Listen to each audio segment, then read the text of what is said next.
My poor intro is having a hard time there.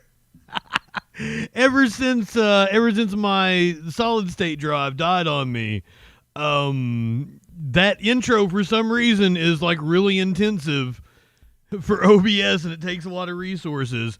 And I accidentally opened Photoshop just now, like when it started skipping.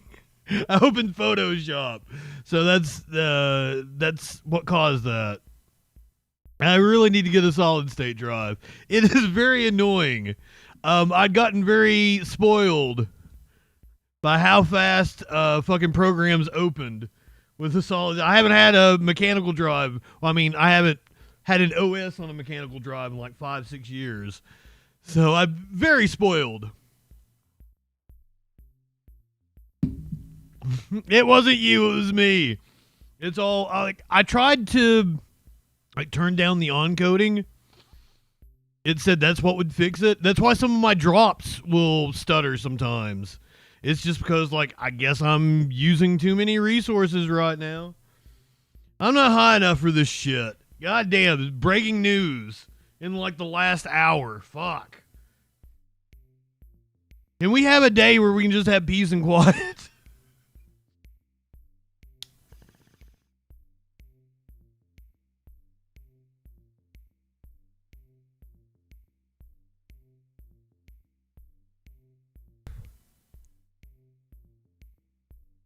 If you want to get a cheap laptop that has some power to it, look into refurbs on eBay. You can usually find them.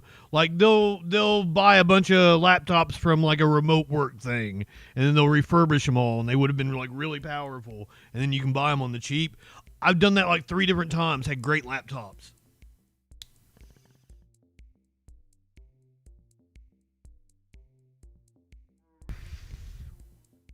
Here I am. I didn't know if you asked me what time I was going on stream, because I was normal time, or what time you asked me if I was going to the concert, because I didn't know if you thought that I meant that Curiouser was taking me to a concert right now.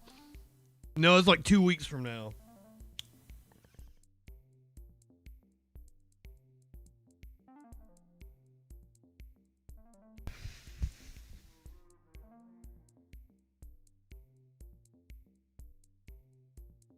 Yeah, no, not tonight.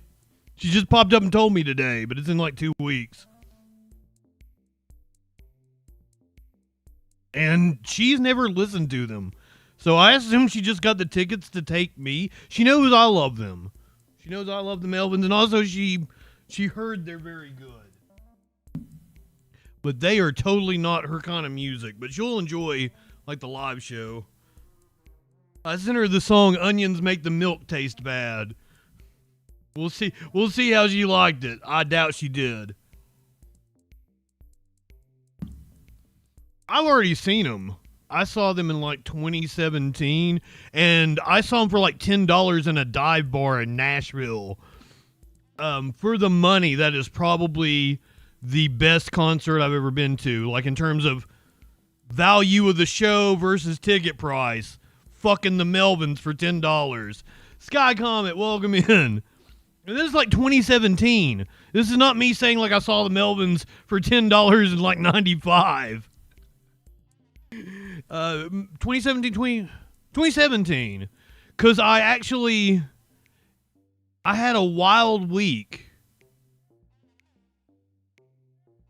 Because I want to say I saw Kesha on Tuesday of that week. And then I saw Lady Gaga on Thursday. And then the Melvins were on Friday. I want to say that was my concert schedule that week. And it was Kesha in Nashville, Lady Gaga in Atlanta, and then I drove back to Nashville for the Melvins. Because I've had a wild life of seeing awesome shows and concerts and live events. I really enjoy it. Welcome to the Troll Patrol Live. It's a freaking Thursday. I think tomorrow night we might pop on for a Friday Night Freak show. And I think Media Winch and I are going to break out a Ouija board, and we are going to try to summon Charlie Kirk. I think we're going to plan on that.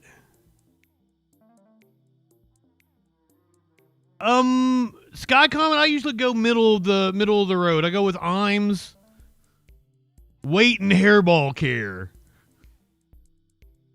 It's not like, you know, I don't think it's all filler, but it's also not like the best cat food you can get, because fucking cat food is expensive. And these fuckers eat a lot. Do you want to see? Look at this guy.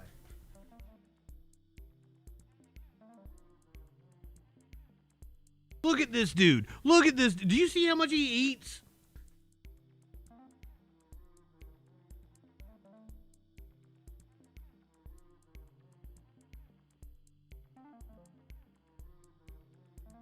He's a pig. Socks looks really fucking comfy, so I don't want to go over there and grab him. I'd be like, he's a pig too. And then I got Smokey, who's all slender. Ronnie James. Welcome, my friend. Meat Cakes. Holiday. Anybody else who's here? We are going to do South Park. Last night's episode and a couple others. Right after the show, I asked the Discord chat, because I usually show the new episode on Thursday after it airs. We watched it live last night because I'm only on Kick. Very good episode. Did not broach the topic of Charlie Kirk, but tackled the most controversial topic you possibly could tackle. So I guess I can't be too mad at him. Let's get to it. News be doing a lot of stupid shit, including like Alex Jones dressed up like Hitler today.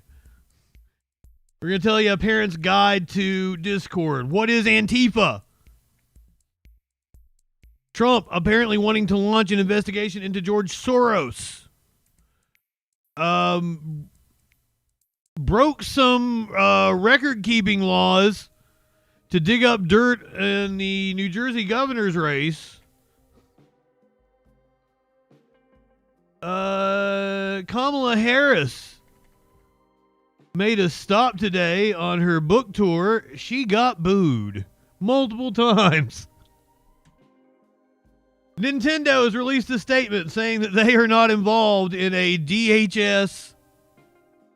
I can't believe this is a thing. They are not involved with a DHS video that contained a Pokemon. Remember that car wash owner that we watched get assaulted by ICE?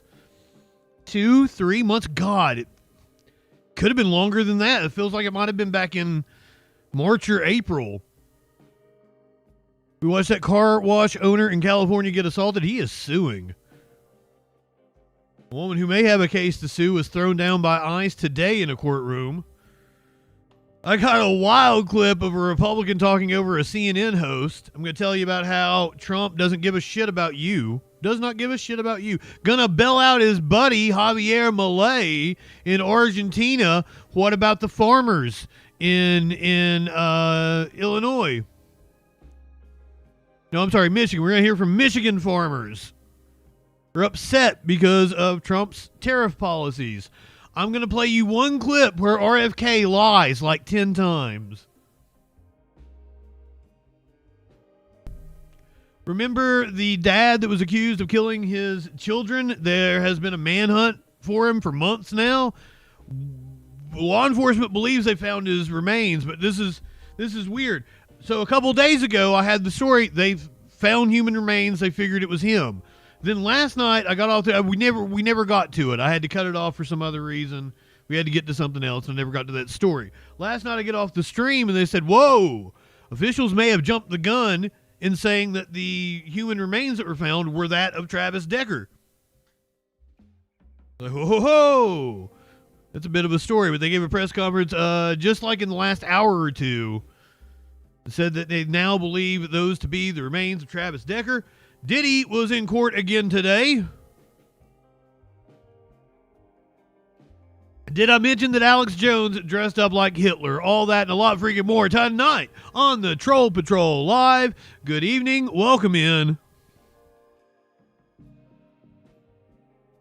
YouTube doesn't seem to be as hopping tonight.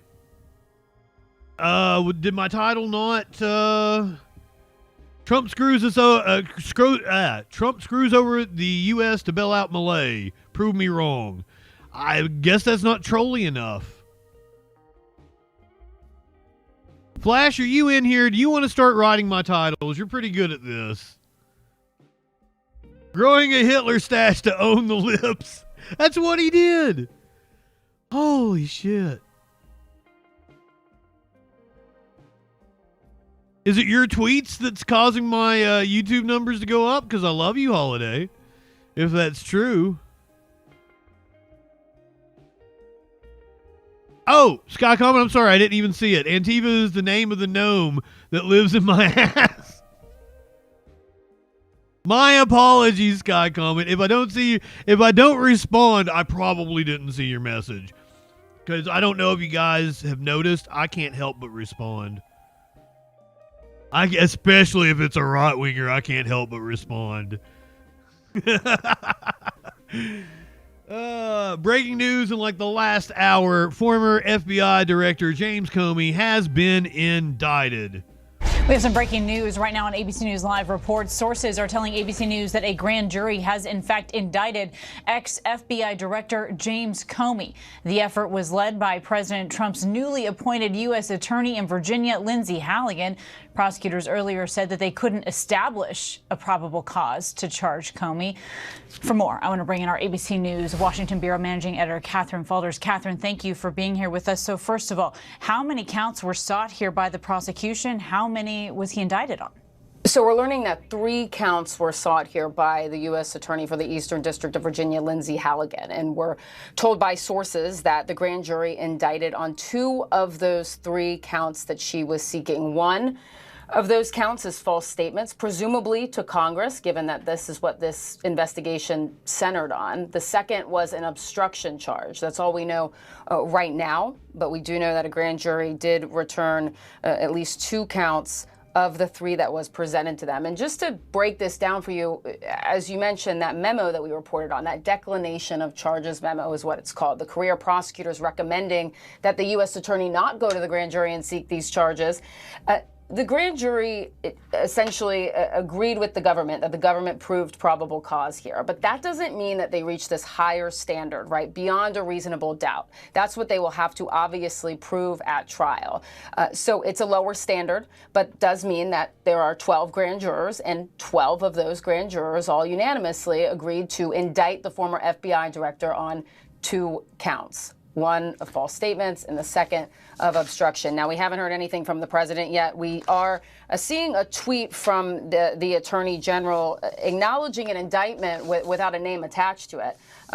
Presumably, that would be acknowledging the indictment that we're reporting on through sources here. We haven't heard from Comey's lawyer yet on this. We've reached out to him, and we haven't heard directly from any Department of Justice spokespeople specifically on the news that we're reporting on Comey. I can imagine that the president will weigh in on this soon. He does talk to his attorney general quite often. I would imagine that the two most likely have spoken and that he is aware of this, given the attorney general's latest public post on X.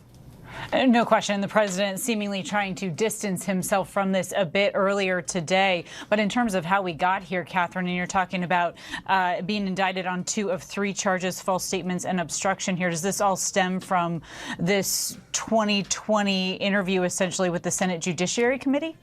Yeah, it does. It stems from Comey's September 2020 testimony before Congress when he was. I have the transcripts. I'm trying to find them. Because it's all based on basically Ted Cruz lying. Testifying mainly about the Trump campaign, the first Trump campaign's alleged ties with Russia. There were allegations that prosecutors were trying to tie here, that he made false statements about knowledge of particular documents, that he wasn't truthful, for example, on authorizing leaks to Congress. Now, those were two of the false statements they were investigating. I should note that they have indicted on one false statement, and they chose not to indict on a second false statement. We don't know which ones those are. So we don't know which statement that the grand jury believed and agreed with the government beyond proved probable cause that Comey did, in fact, commit perjury during that testimony before the Senate in 2020. So that still is to be determined. Perhaps they unseal this indictment. Typically in the Eastern District of Virginia, given that they handle such sensitive cases, those indictments are returned under seal, meaning that we can't see them. I can imagine in a case that is so high profile like this, they may release it publicly, and surely they will also have to alert Comey's lawyer to this news as well. Well, and Catherine, you had warned us that this would move very quickly. Of course, I think a lot of eyes were on Tuesday when the statute of limitations on this would run out. But also, Lindsay Halligan's only been in this position for a few days as well. It was quite the about face in just getting her there. Yeah, had to force out the prosecutor on Saturday or Friday night, and then installed her on Saturday. By the way, she's also a former personal lawyer for Trump. So, first day Kana was on Monday. So she literally just came into this office. And one of the first things that happened when she came into this office was that she was advised not to indict. So this is one of her first actions, and it clearly does seem like a direction from President Trump.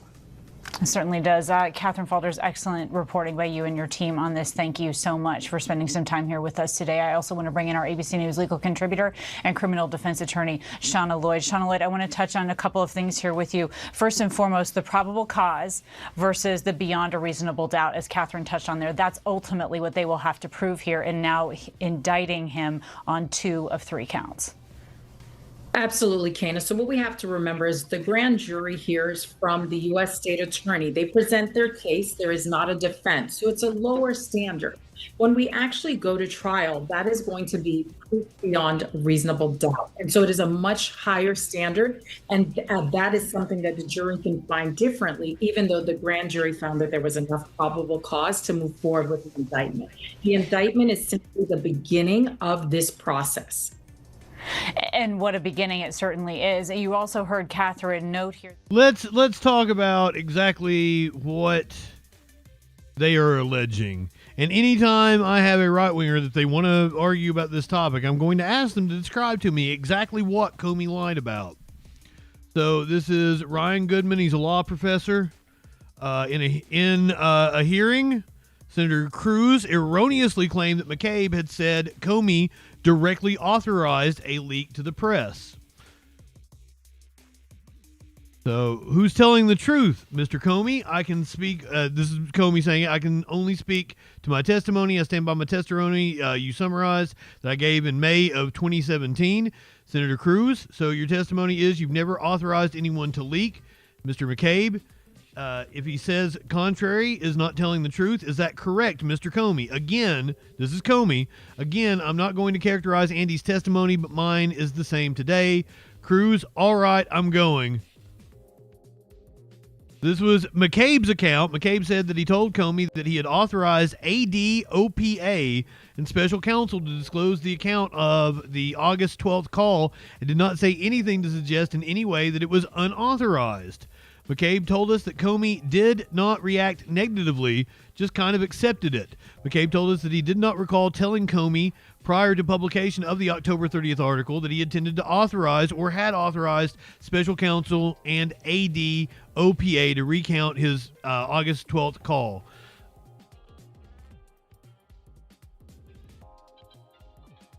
So on the left, the hearing where Cruz erroneously claims that McCabe said that Comey directly authorized the leak. And on the right, McCabe did not say that Comey authorized the leak. And this was the Inspector General report, which Cruz is relying on in his series of questions here in 2020. Looks like it's absolutely fucking nothing. I can't even really see what they're saying he lied about. So if you want to read the whole thread, this is Ryan Goodman, a law professor at NYU Law. DJ Dub, welcome in, my friend.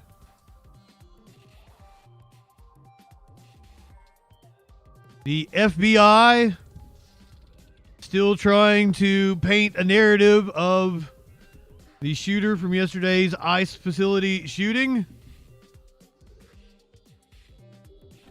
All right, welcome back in here to Live Now from... By the way, last night you saw I had the evidence up on the screen. Multiple right-wingers in here just yelling at me that it was wrong.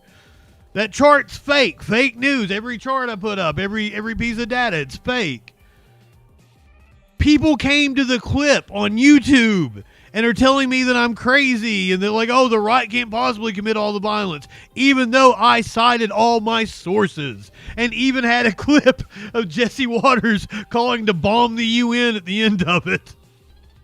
I'm Andy Mack. Within the next half hour or so, we're going to hear from officials providing a new update on the shooting at a Dallas ICE facility that left one individual dead and 2 others injured. And this is a live picture right now at the podium in which we are going to see, of course, we're learning new information. Well, this isn't even reporting on what they're calling the fucking press conference. That's why I kept seeing clips that were the whole press conference. I was trying to find one that was just reporting on it, but the press conference also just happened a little bit ago.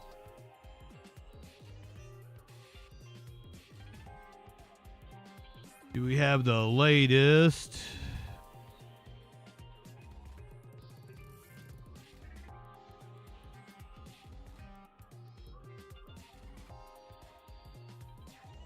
Here we go. CBS Evening News reporting on the press conference and what the FBI is saying.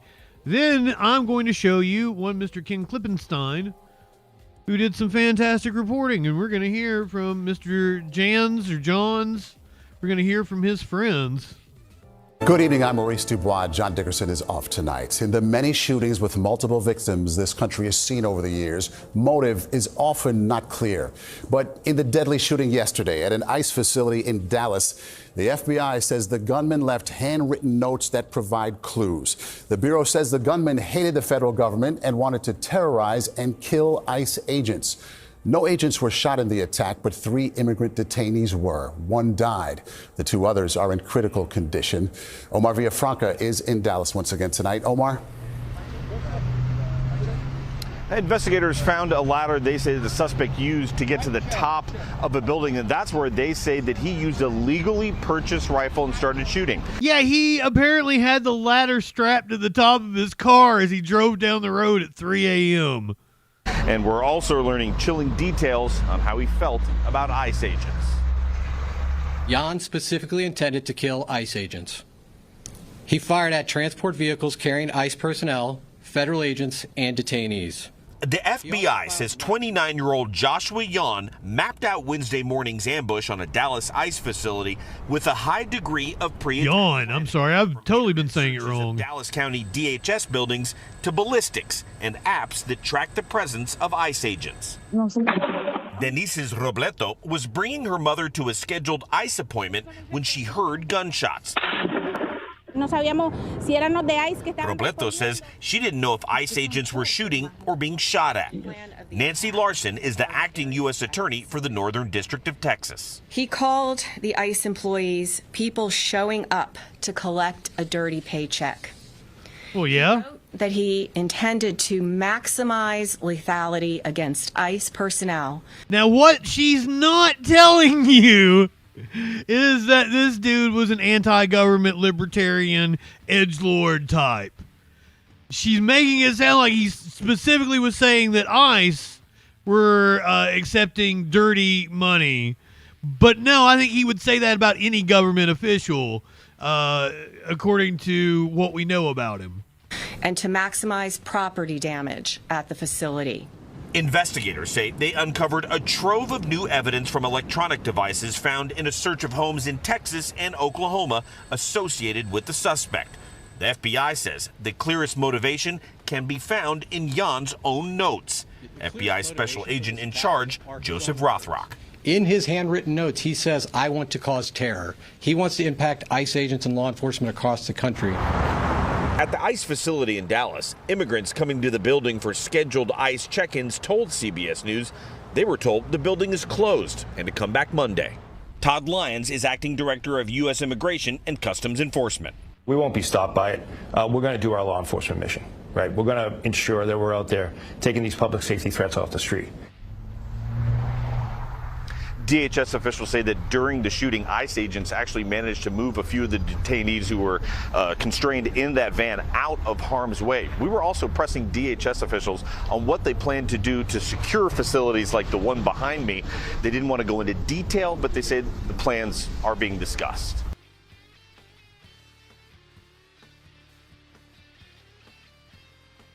Oh, you know they're going to throw all kinds of money at it. It's going to be a win-win for the contractors. God damn it.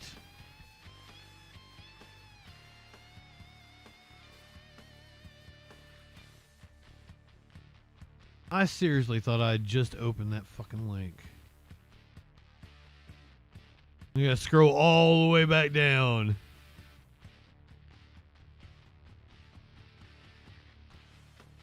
Sorry, I was running a little late tonight.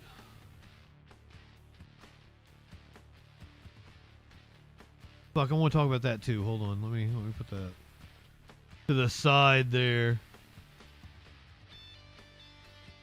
Here we go.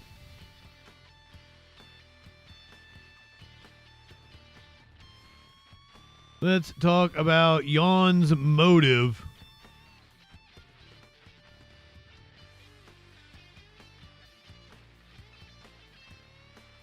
Oh, you're right, DJ Dub. This is from Ken Klippenstein on Substack. No, I don't even think it's on Substack. It's on his website. Excellent reporting as always.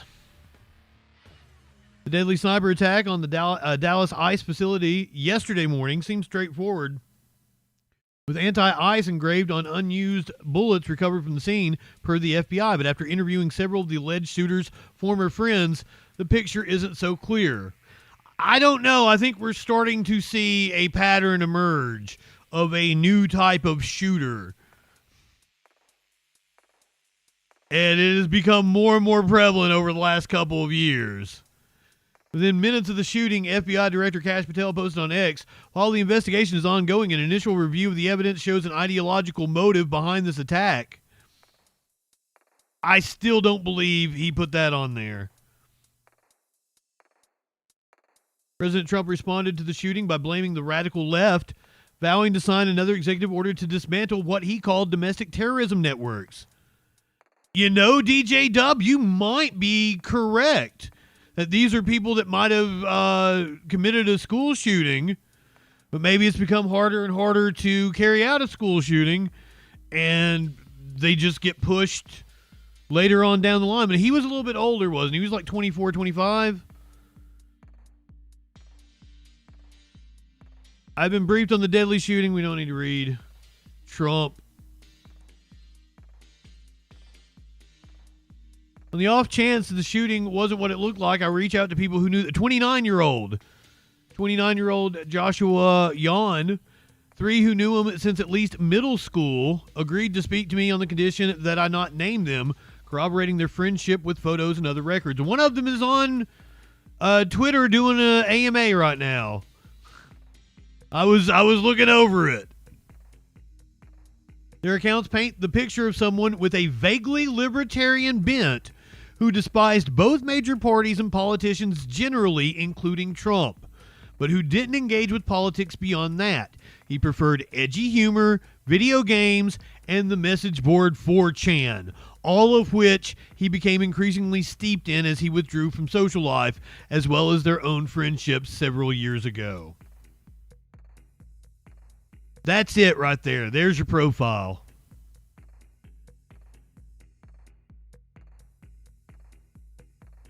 Sky comment? No, he wasn't an incel. Let me pull up his friend's account, because he was asked if he was an incel. And I assume this is the person he purports to be because he tagged Ken Klippenstein. ice shooter's childhood friend. He tagged Ken and said that he was part of the Substack article. Here's the pictures. He was asked if Jan was a furry. Apparently he wasn't a furry. This is just some sort of joke. So was he homeschooled Christian growing up? No, he was public school in Allen. Strikes me as an awkward anime kid.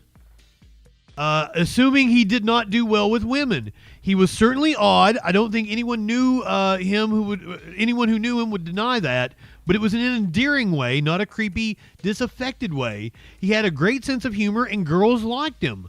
I can't remember whether he was ever into anime. I don't think he was. So fascinating. Once again, like you have to be somewhat skeptical, but I'm assuming because he tagged Klippenstein, this is indeed who he purports to be. He says the last contact he had with him was 10 years ago at his 18th birthday party. We were aware of what furries are, but neither him nor I identified personally with the furry community. This is a silly beanie he probably ordered from Amazon.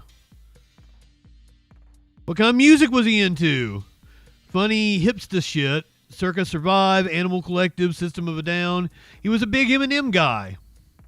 He also showed me what Vaporwave and Macintosh Plus was in like 2014, before Roman Bust started appearing on shirts years later in Urban Outfitters. Dude was tapped in and had good taste. I'm dying to know what this one said. Did he ever express any opinions about ICE? No, not to me, no. I last hung out with him on his 18th birthday in 2014. So, completely different time period. But based on my general impressions of him, when I knew him, I imagine he was not a fan of ICE. Once again, that libertarian bent. None of his former friends believed that the anti-ICE inscription could possibly be sincere, feeling such a serious political statement was anathema to who Jan was. His humor was deeply ironic, often offensive, and aggressive to the point of alienation. He was most certainly an edgelord, an irony guy, one friend said.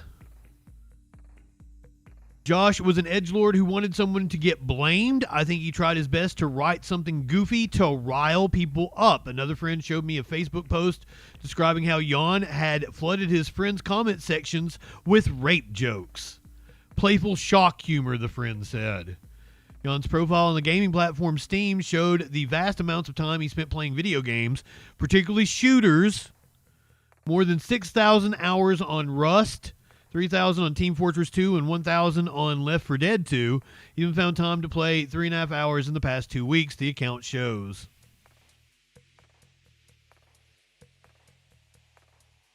Among the dozen or so usernames he used was one reading impeachment.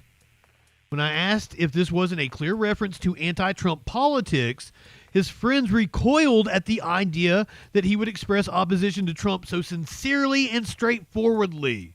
Instead, they saw it as part of his broader ironic persona, poking fun at anti-Trump resistance types. That said, one friend recalled that when Trump first came to power, Jan was not a fan, though he had contempt for mainstream politicians in general. His friends say he had more of a libertarian bent, with one recalling an interest in the libertarian figure Ron Paul. Still, the friend who recounted Jan's dislike of Trump insisted that there was at least a kernel of seriousness to the username. If it was ironic, it's that half irony where you're half kidding, half serious, just in case. He was never really into politics, especially not politicians.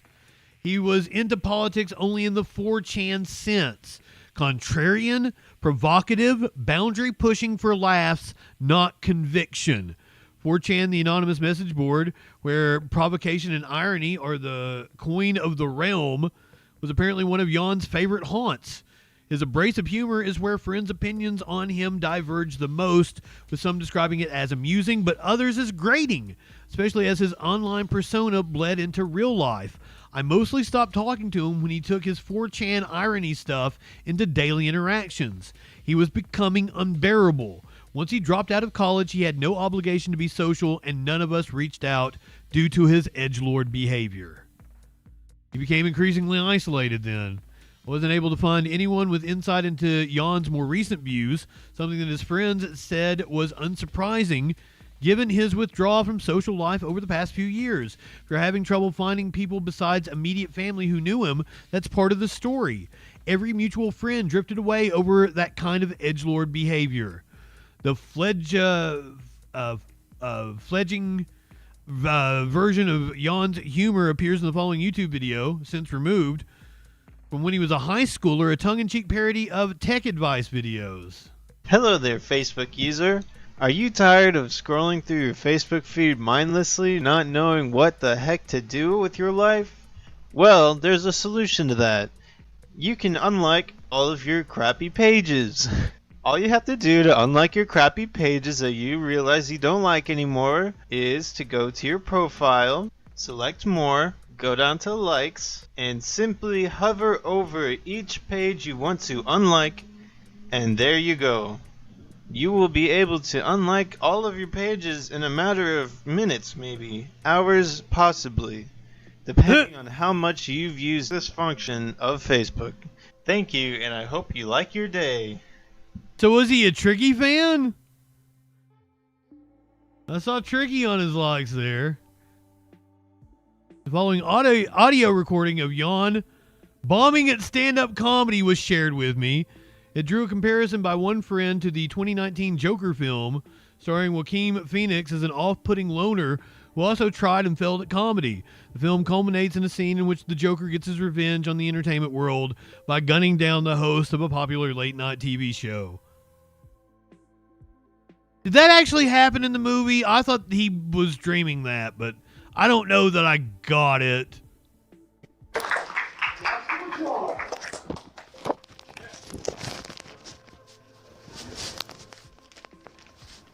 Hey guys, my second time doing stand-up. I was at the Dallas Comedy Club last time. Alright, so I'm going to start out with talking about something pretty serious. My buddy was talking to me the other day about reality TV, and he didn't like it too much. He said reality TV should never be played on TV. And I was all taken aback, like, whoa, dude, come on. I have some extremely bad insecurity issues about myself. They constantly eat me up alive. And reality TV is a remedy for that. That's a perfect remedy. And it applies to me. So instead of going down that old money road, I just go towards MTV. Cheers up my day. It's great. You guys should all watch MTV. I like Kim Kardashian and Girl Code and Guy Code. They're great advice shows. I heard you guys, someone say something about Tinder. But I did some research on that. And apparently it's a matchmaking website, and for those who don't know... The crowd is groaning at the mention of Tinder. If you don't know how to start a fire, just go to choose Tinder. There's this guy, here's some original comments. Oh, you see, that's a double entendre. You don't know how to start a fire, just use Tinder. A little workshopping, that could have been something. I made this out of my own brain. There's this guy named Derek, and he's an avid ghost hunter. His father recently passed away. He wanted to see if his father's ghost is still around. So he got all of his friends together, his ghost hunting friends, and his ghost hunting equipment, and he turned them on, and he's like, "Father, are you still here? If you're here, make a sound." And you hear nothing. And then he waits about 30 seconds, like Cat in the door, swings, flies open, and he starts laughing and says, "Oh, that's my late father for you."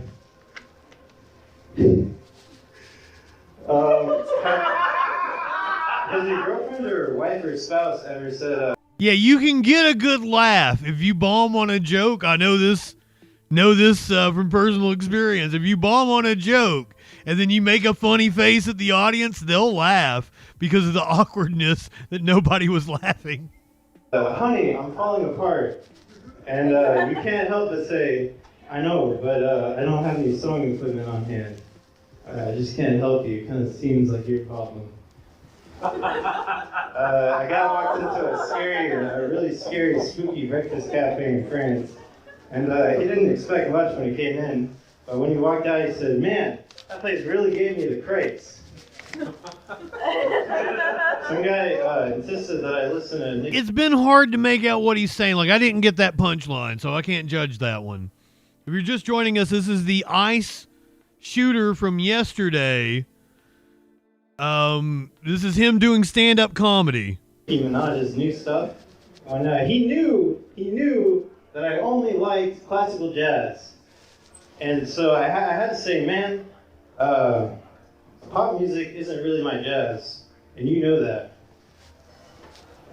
So I knew a guy in the war, and he got his hand cut off, unfortunately, and he bled to death. And I'm trying to have some reverence here, but I can't help but think his heart was pumping in vain. Thank you, guys.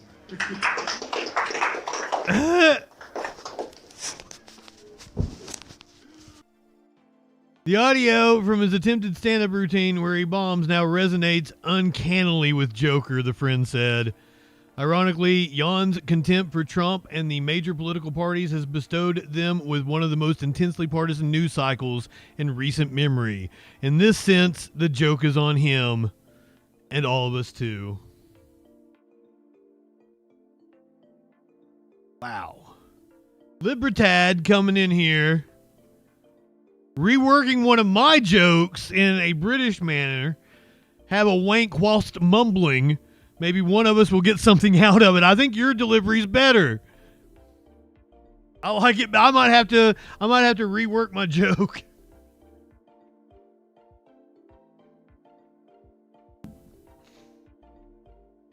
Flo, welcome in. Torchy. Did I miss anybody else? Anonymously. Let's light one up, tip one back. DJ Dub, you're right. 6,000 hours is a fucking lot. I can't tell you a game that I have anywhere close to 6,000 hours in. Like, I know I've played Gran Turismo a lot, and I'm at something like 200 hours. I think the game that I have the most hours in is Mortal Kombat, and it's something like 600 or 700 hours, and that's because I used to play it with my buddy. Like, I'd get off stream and I'd play Mortal Kombat with my buddy. It was more us just chit-chatting, you know? We might not even be, like, entering a match for a while.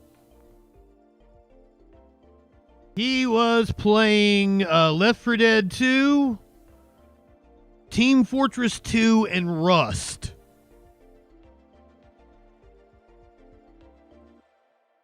That's Bronny. Like, I would say that the Mortal Kombat with my buddy would have been the game that I've never put anything close to that many hours into a game other than that one. Maybe wrestling, but that's also like I used to play it with my friends.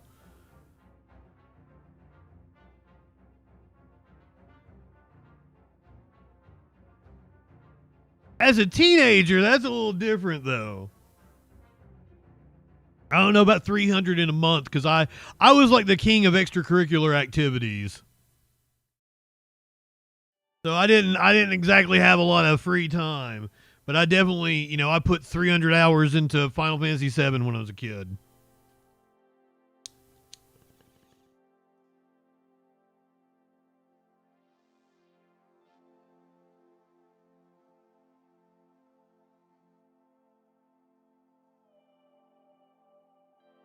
I also don't ever play one game. I like story-driven games, so I'm always playing something different.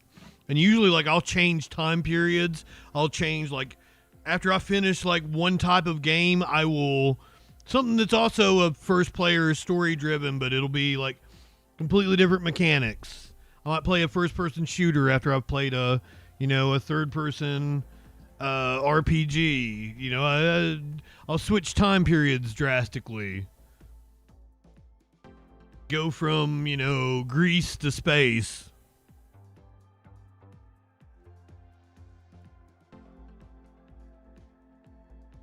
I can't ever be a completionist because to get like the last few things, it's usually like an amount of time I do not feel willing to give up. I have come close to platinuming like Final Fantasy VII Remake, and I've got like 3 or 4 more monsters I need to beat to platinum it, and I'm just like, this is gonna require more grinding. I'm gonna have to play the game again in order to get the shit to, because like it's on hard, so you have to like max it, because you can only level up to 50 in the base game, but once you play it on like Final Fantasy mode, it unlocks it to 100. So you have to go back and play the game again and then grind all over again. I just don't have it in me.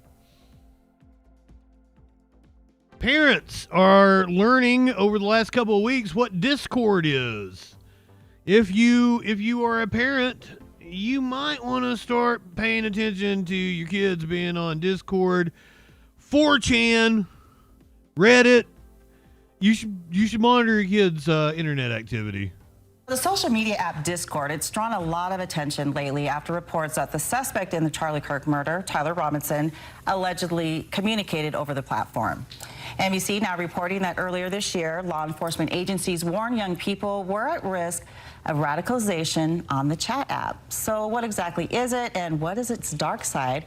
KSL Tech contributor Amy Iverson joins us now to lead us in this discussion. So I understand this app was originally used by gamers, and it's just spread. Yes, before kids were talking to each other over their consoles, a lot of people were using Discord. It was a way for them to chat in real time while they were playing games. So it's not new then, but it's being used in newish ways? Well, the way it works is like this. If you're on Facebook, let's just do an older generation thing. And maybe you join my language. Thank you. Maybe you join a group that is knitting, let's just say. You do something similar in Discord. So you find like interests and you join, they're called servers. And so maybe you join the Minecraft server, or you join this server, just servers. The Freakin server. So I would say Friends of Freakin server. Social platform, you can seek out those things that are going to lead you down a dark hole. Are there any like protections or monitoring that goes on? There are.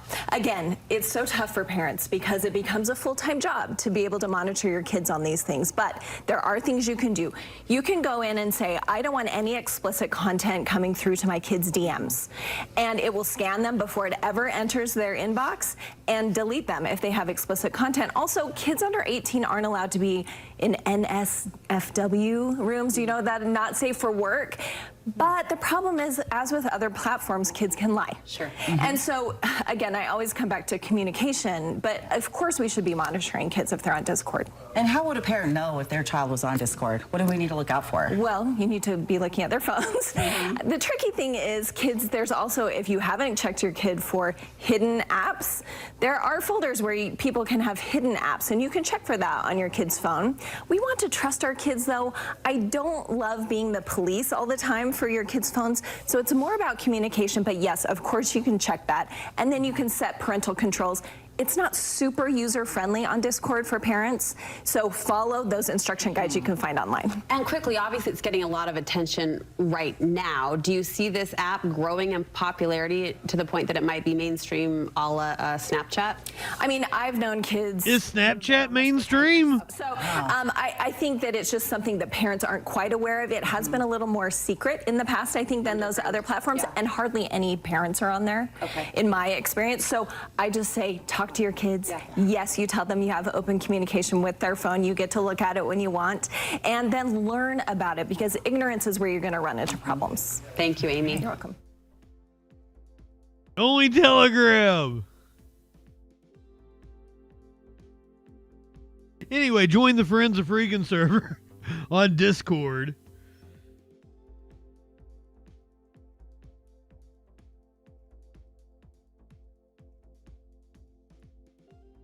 I don't envy you guys, any of you that have children. Jesus Christ. When was that abortion? 2004? Well, my kid would have been 21, so... Yeah. I did the correct decision. No, I'm sorry, it was not my decision. My girlfriend at the time her mom made the decision. 21 right now. It would have been a difficult time to have a 21-year-old white boy. I don't know that it would have been a boy.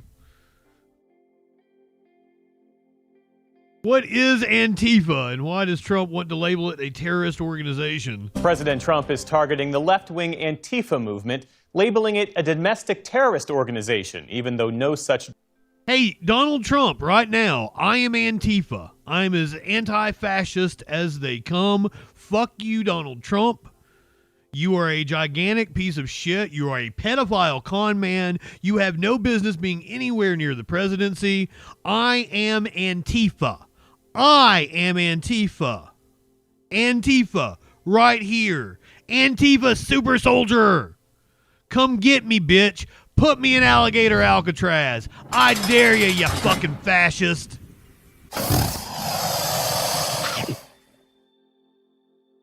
Anyway.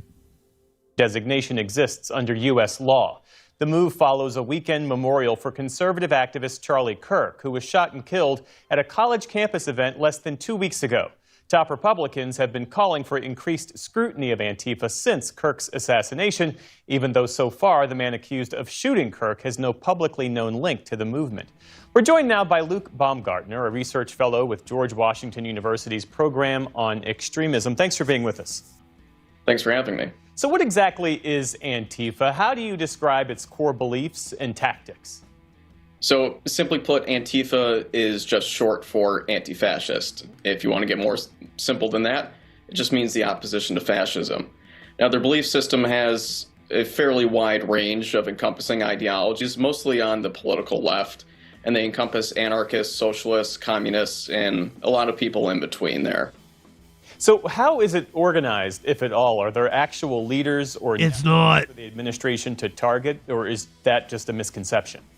No, it's a widely held misconception, especially those who are looking to try and target this idea of Antifa. There is no hierarchical organizational structure. It is primarily a movement and an ideology. And there are no leaders, there are no assets, there are no bank accounts or revenue streams to go after it either. Given all of that, is it a genuine security threat? Is it a political scapegoat or something in between?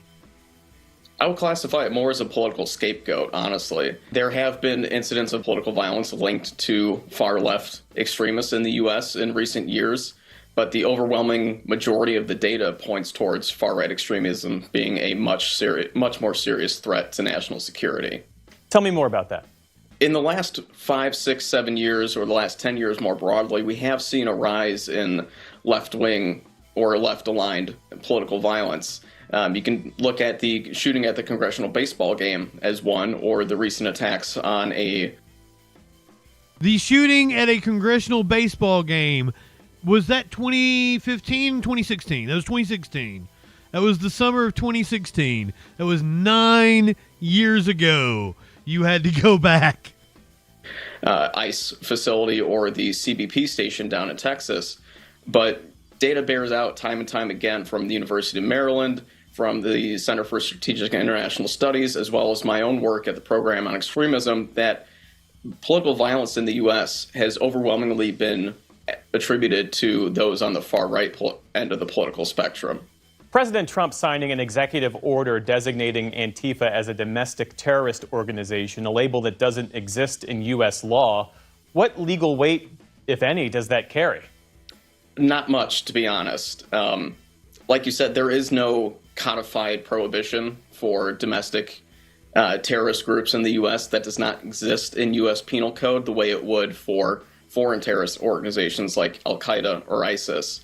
So the full brunt and the full weight of the U.S. government and law enforcement agencies can't exactly come down on it like they would for others. And as I mentioned before, there's no bank accounts, there's no revenue streams, and there's no well-known or at least well-documented proof of funding. So does this move then give the administration cover? Unlike the Proud Boys, the Three Percenters, Patriot Front, opposes, yada, yada, yada. I would say so, and that label's been used in the past. Anytime there's been any sort of resistance to far-right extremism or any of the administration's policies, you know, the 5150 protests, the No Kings protests, the Black Lives Matters protests, that was all always labeled as Antifa. And it's this nebulous concept that's been, put into the minds of the administration that these are the enemies. Luke Baumgartner with George Washington University's program on extremism. Thank you for being with us. Thanks, Luke. And Luke here over looking like, is he a soy boy? Is he a proud boy? Could go either way. I love that he did that to us. A detention officer in this whole story is fucked up. A detention officer in North Carolina has been terminated over alleged I am Antifa social media posts.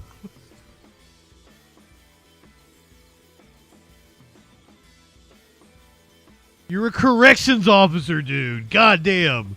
A sheriff's office in North Carolina terminated one of its detention officers after he allegedly posted I am Antifa on social media. The Orange County Sheriff's Office announced on Monday that detention officer Brian Edwards was terminated from his position after learning of concerning social media posts. I am Antifa, an account belonging to Edwards, posted to Blue Sky on Friday, and I will never comply with a fascist regime. He was a fucking cop!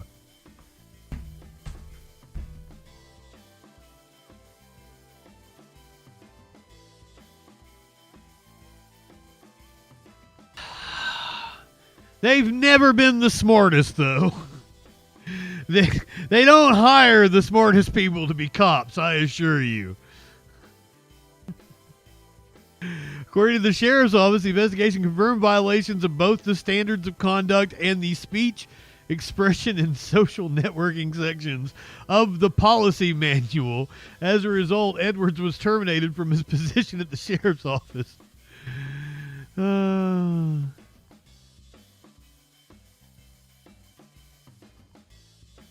I would like to hear his...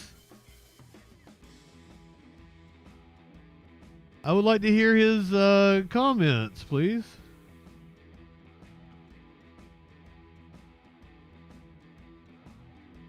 Right, Destiny, new at 4, an Orange County detention officer spoke to WRAL after he was fired.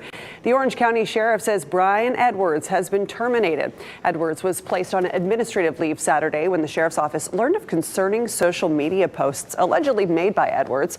An investigation confirmed violations of office policies. Edwards told WRAL he respects the Sheriff's Office and disagrees with how the situation was handled.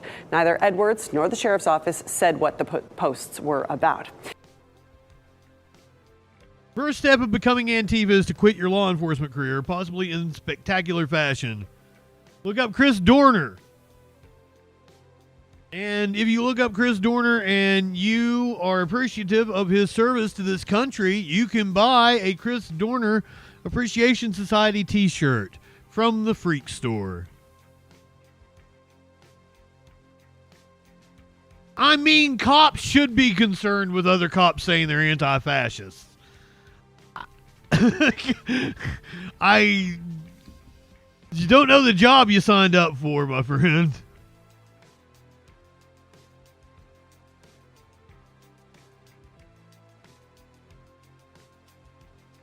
You can also buy a Soros Paid Me to Say It t-shirt from the Freak Store.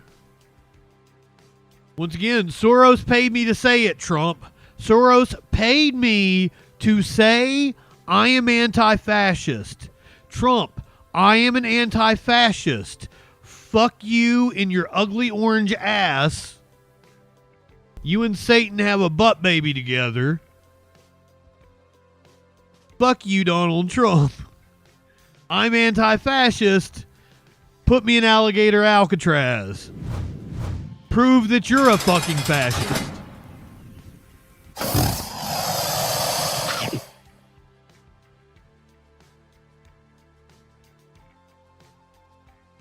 I'm not high enough for this shit. You're Willie Nelson high. You're smoking some of the best dope God ever put breath in. Not really high at all. I have like a bowl of green left. I'm gonna save for after the stream. Maybe when we watch South Park.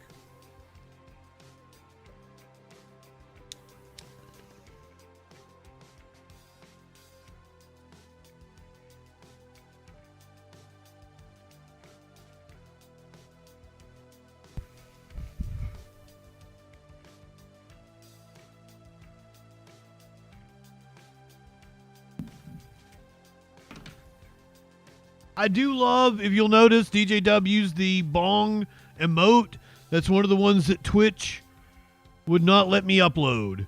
That is a Kick exclusive emote that I made. You've got a couple of other ones too. The light one up, tip one back.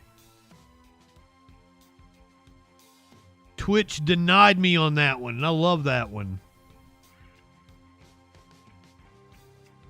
Soros paid me to say that I am anti-fascist. Trump asked about George Soros earlier today in the Oval Office. We heard there could be an indictment on James Comey. Do you know if there is an indictment, or Madam Attorney? I don't know. I know it's going on because I read the papers just like you do, right? So I don't know. Do you have anything to say about that? We can't comment on that. Yeah. Madam Attorney General, can you comment on a New York Times? Madam Attorney General, can you comment on a New York Times report saying that Justice Department officials have asked attorneys to target a George Soros-funded group? And is this executive order that you just signed a part of that effort? I'm not going to comment on whether there is or is not a pending investigation, but everything's on the table right now. I don't think anybody has to ask, because if you look at Soros, he's at the top of every. In fact, sometimes they say, could he be involved in this many things? But he's in every story that I read. Stories that I read keep talking about Soros, and so, you know, I guess he'd be a likely candidate. Thank you very much, everybody. Thank you very much. Thank you, guys. Thank you. Thank you. Thank you.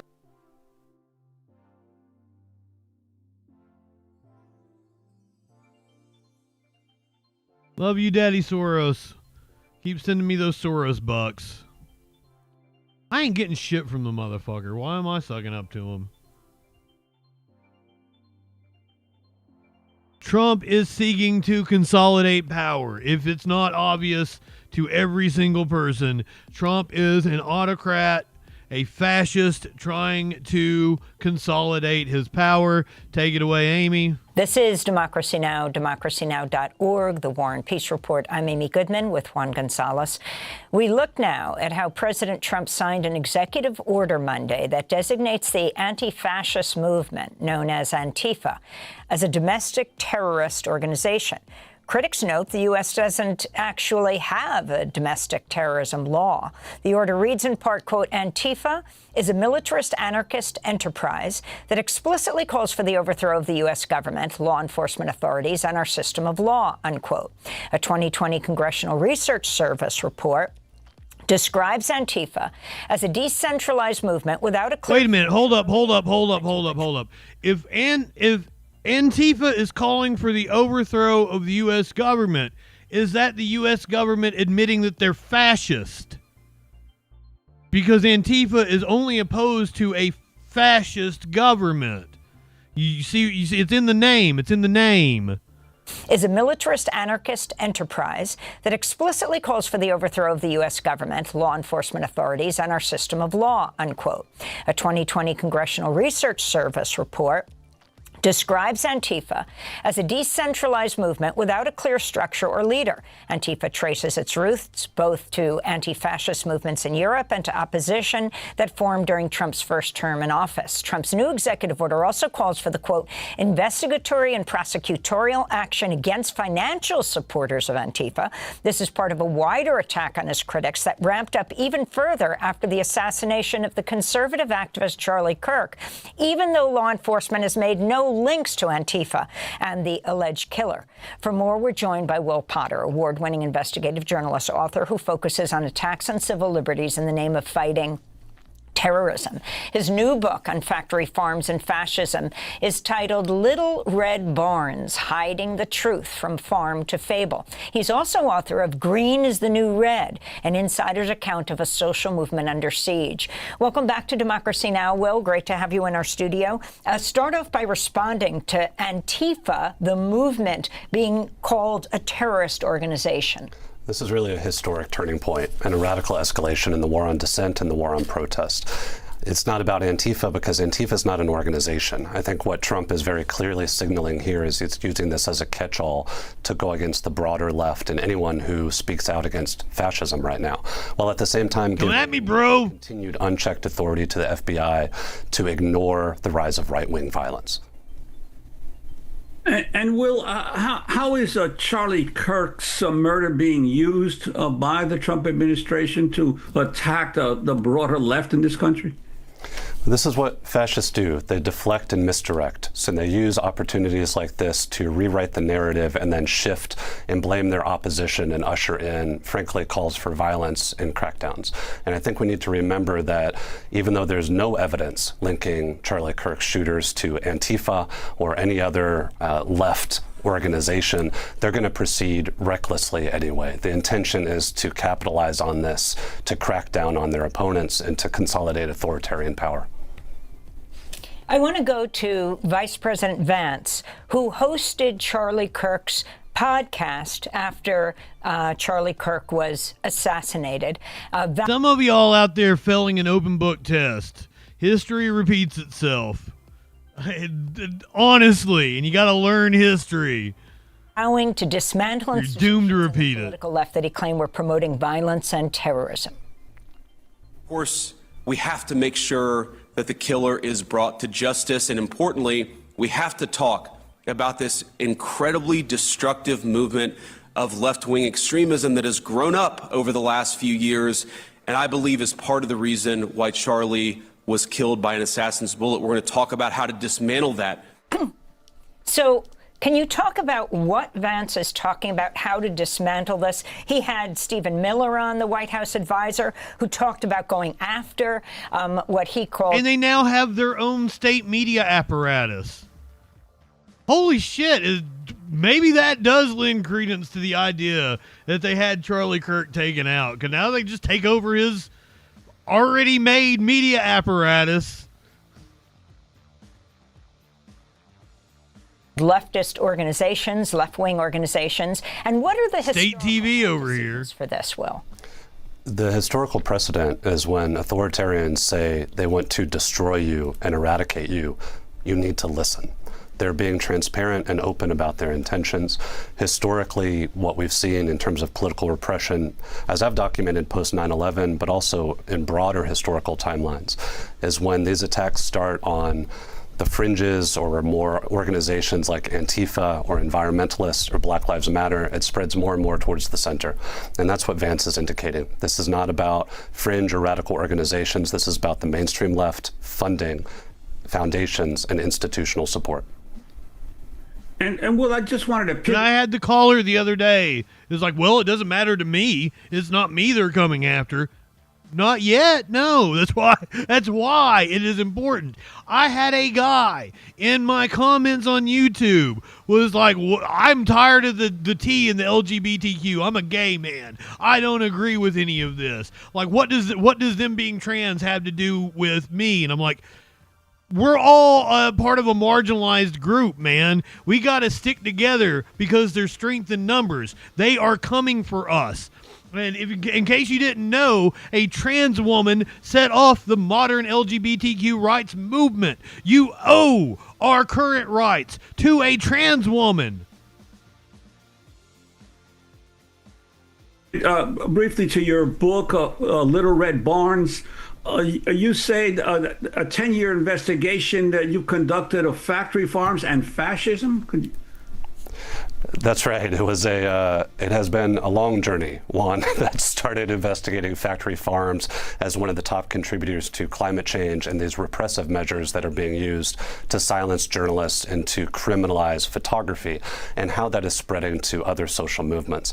The connection to fascism is that as the FBI has relentlessly focused on environmentalists and animal activists, it's deliberately ignored the rise of far-right violence, and more broadly, it's facilitated it. Through informants and entrapment schemes. They're allowing this rise of white supremacist and far-right violence while they're focused on people taking photographs of animal cruelty. Speak more about this. I mean, this is a 10-year investigation, really important, especially with this war on science. And you also talk about how animal agriculture is trying to discredit the whole issue of climate change as well. It really amounts to what I would consider the authoritarian playbook post 9/11. It's about not only rewriting facts, but also censoring, misdirecting, pumping up fraudulent science like the oil industry and tobacco industry did for decades, but also shifting and embracing outright authoritarian tactics like criminalizing journalism, labeling civil disobedience as terrorism. Big agriculture has embraced all of this as a pathway to protect their profits and really keep consumers in the dark about what's happening. Why did you single out photography? Just explain. There is a wave of legislation that passed in multiple states in the U.S. called ag-gag laws that criminalize anyone, including journalists, who take photographs of factory farm cruelty and pollution and workers' rights abuses. And now that's spread globally as well. Why the title Little Red Barns? This is the foundational myth. This is the story we're all raised on of what a farm looks like. And it struck me in the investigation that this is also the foundational myth of fascism. When we hear Make America Great Again, we're talking about this return to an idyllic past that never existed. And this is what fascists have always done. They kind of create this mythology that we have to return to this golden era, and therefore their attacks on dissent today are legitimized. Thanks for watching Democracy Now! Every fucking time. Every fucking time. And thank you, Amy and Juan over at Democracy Now! Shelly, welcome in. Some of y'all fell at an open book test. Trump is seeking to consolidate power, and that should alarm everyone. We have this weird meeting coming up next week, apparently. Trump says it's just a friendly meetup, but it is an unusual meeting with generals. The defense secretary demanded hundreds of top officials come to a base near Washington next week, but did not say why. President Donald Trump on Thursday held his defense secretary's unusual order that hundreds of top officials meet in person next week as a kumbaya moment, even as some defense officials feared it would prove little more than a photo op. But what's wild right now is that we are building up forces in the Red Sea, off the coast of Yemen, and we're building up forces in the Caribbean to go after Venezuela, it seems. Our military kind of stretched thin at the moment, and he's calling all these officials, this is after a purge of officials earlier in the year, calling all these officials in for a meeting next week. It's great when generals and top people want to come to the United States to be with a now called Secretary of War, Trump said during a signing of executive orders. Defense Secretary Pete Hegseth has not said why he wants generals and admirals serving around the globe to show up for a meeting at the Marine Corps base in Quantico, Virginia, according to 3 defense officials who said they and their colleagues were floored by the move. The sudden meeting has led to frantic travel plans and concerns from some defense officials who worry about the disruption it will cause to their schedules and the security aspects of having most of the military's top officers in one place. Whatever it is, it can be communicated through secure emails, phone calls, and video links. This is according to one of the officials who, like others, was granted anonymity to discuss internal decisions. The other 2 officials said they didn't know what to expect from the meeting, which falls on the same day the government will shut down if Congress can't reach an agreement to fund it. Any shutdown would put a stop to non-urgent travel.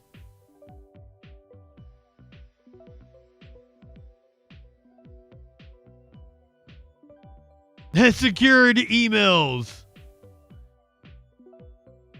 Oh, I know. Used to tell me there was no new wars, that he was the president of peace. The second official wondered if the event was largely an opportunity for Hegseth and Trump to generate appealing visuals of themselves speaking in front of a room of generals and admirals. Pentagon spokesperson Sean Parnell confirmed that Hegseth will be addressing his senior military leaders early next week, but did not add further details. The Washington Post first reported on the planned meeting. The Pentagon's policy office recently wrapped up 2 hotly anticipated reviews, the National Defense Strategy and Global Posture Review, which are expected to be released next month. But there is no indication yet that Hegseth is using this opportunity to brief the assembled officers on their findings. Politico has reported that the strategy will shift the military's focus from deterring China to the Western Hemisphere and within the United States.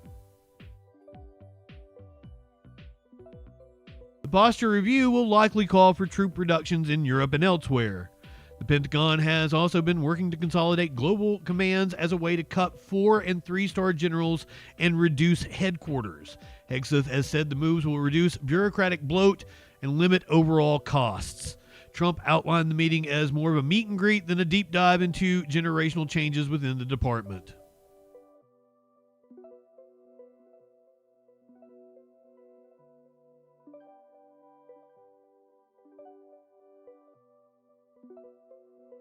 And they have been sacking generals that, might stand up to Trump and protect the Constitution. Trump's still very salty about General Milley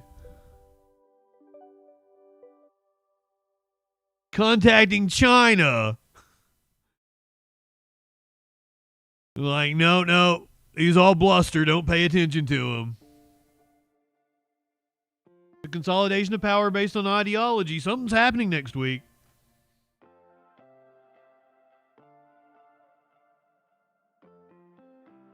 Pokemon not involved with Homeland Security's ICE raid video using theme song. Permission was not granted. I saw several people be like, Nintendo, you are one of the most litigious companies on the planet. You constantly go after indie devs and small creators. Please use your litigious powers against the Pentagon. The Pokemon Company International has confirmed it was not involved in the Department of Homeland Security. I didn't know it was a different company. I thought it was just Nintendo. Doesn't Nintendo own them? Isn't it a Nintendo property? Department of Homeland Security's ICE raid video that uses the Pokemon anime's theme song and footage. We are aware of a recent video posted by the Department of Homeland Security that includes imagery and language associated with our brand. Our company was not involved in the creation or distribution of this content, and permission was not granted for the use of our intellectual property. The video posted by the Homeland Security X account on Monday shows a montage of arrests made by Border Patrol and ICE agents set to the Pokemon theme song, which includes the lyrics, "Gotta catch 'em all." It also uses footage from the opening credits of the Pokemon anime TV show with main character Ash Ketchum.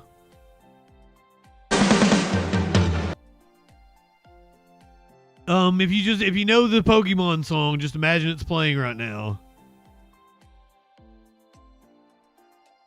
They probably spun it off into a different company and it's like a subsidiary of Nintendo. No, I thought Pokemon started as a Nintendo video game. And Nintendo only does like first party shit.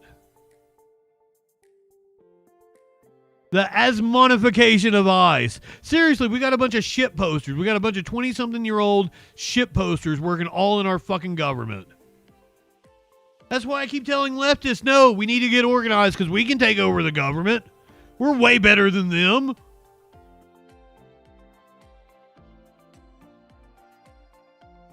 Oh, were there cards first? See, I thought it was like a NES game. Or a Super NES game.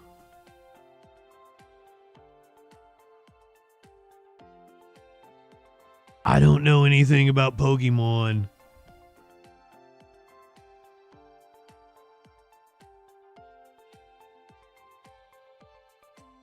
Few months back, I don't know anything about it, so I'm speaking out of turn, but I always thought it was a Nintendo video game.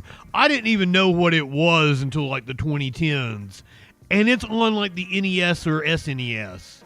Like that's where it made its debut, so I grew up on those systems. How did I not know about Pokemon? It was a Game Boy game first? Maybe. It might have been. Let's look it up, shall we?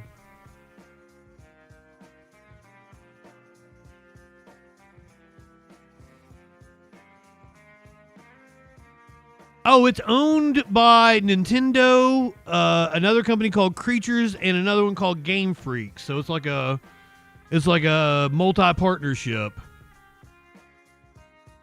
It originated as a pair of role-playing games developed by Game Freak from an original concept by its founder. It was released on the Game Boy in 1996.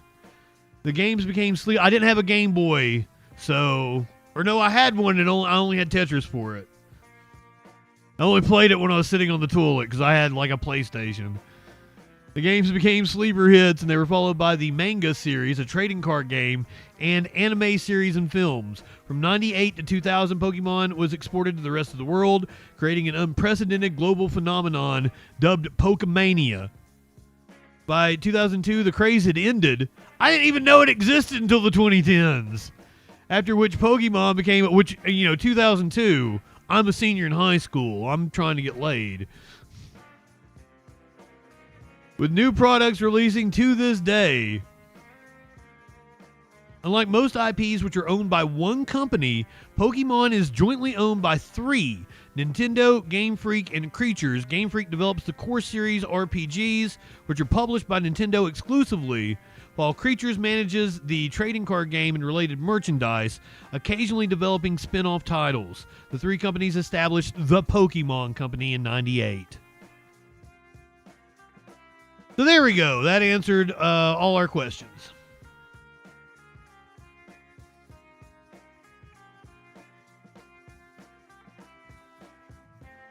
Bronny, I don't think that was Pokemon. That was a different show, wasn't it? It was a different Japanese anime, because I only know about that because The Simpsons did an episode mocking it. And that's how I learned about it. And I don't think it was Pokemon. I think it was another one of their animes. But once again, I could be wrong.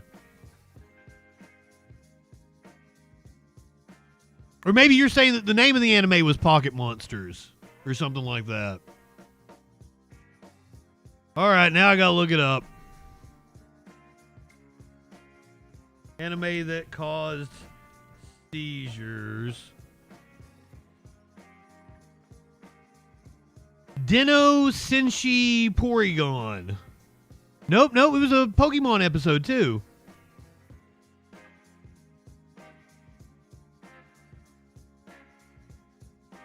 No, it was a...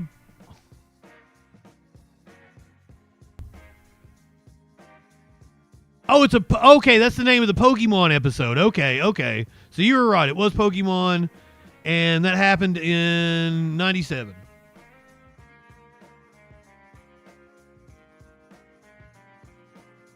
I got a Pocket Monster for you.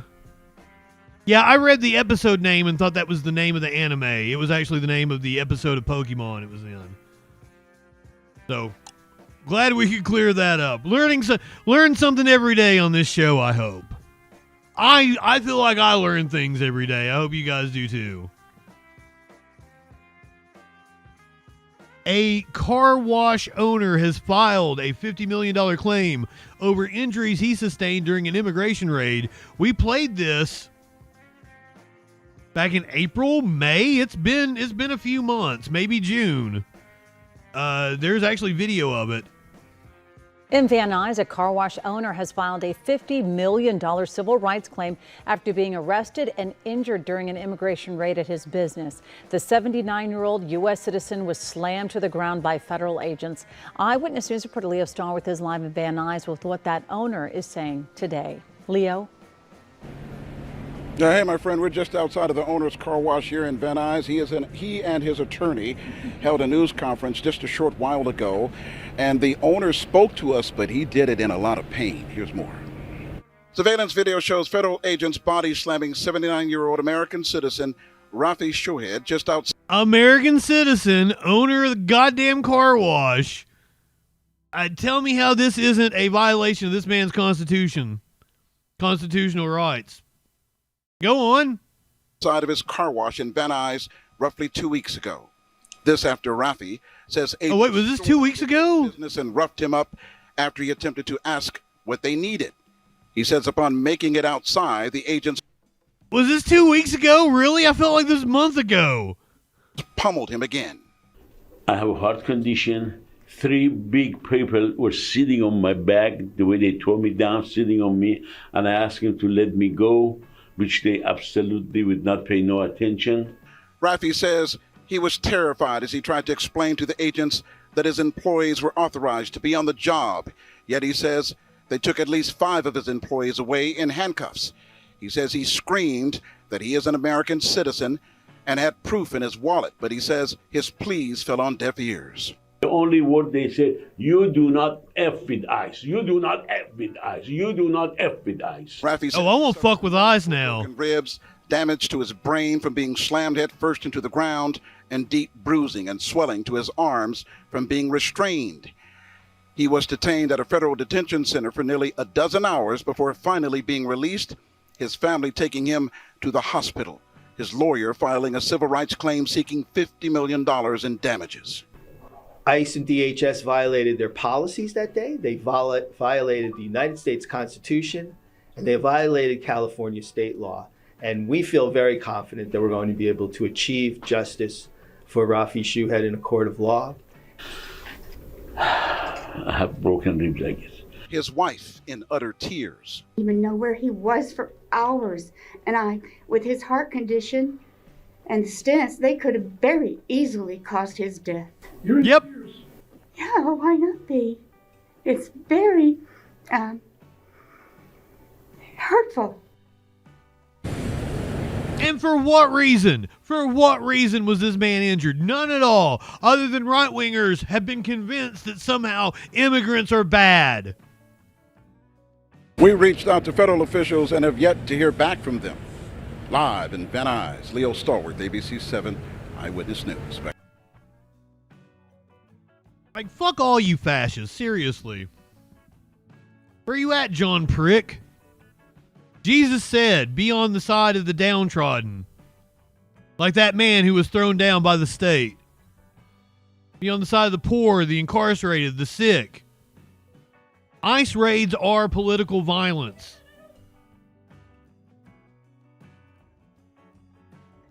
Fucking sometimes just court appearances are political violence from ICE. Like this woman who was slammed today by agents in a courthouse. They detained her husband.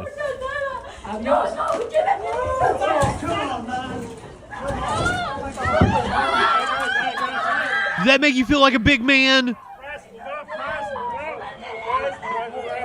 Did that make you feel like a big man?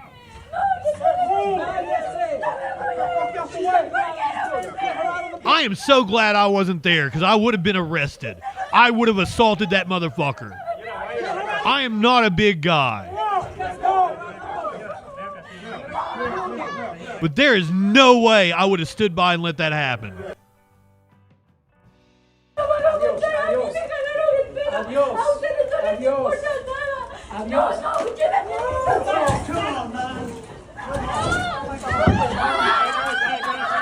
And fuck all of you guys for not stepping in.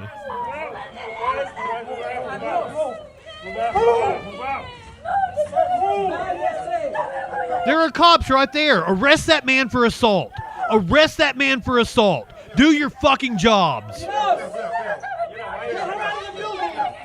What that agent did, almost certainly far worse than anything her husband has been accused of, to get deported. So fuck you guys. Fuck you fascists.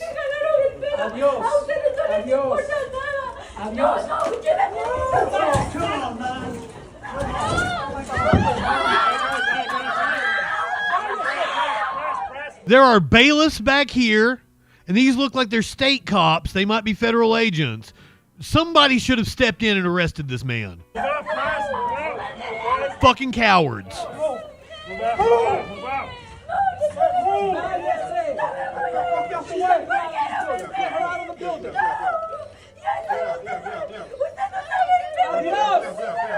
That make you feel big, assaulting a woman in front of her kids.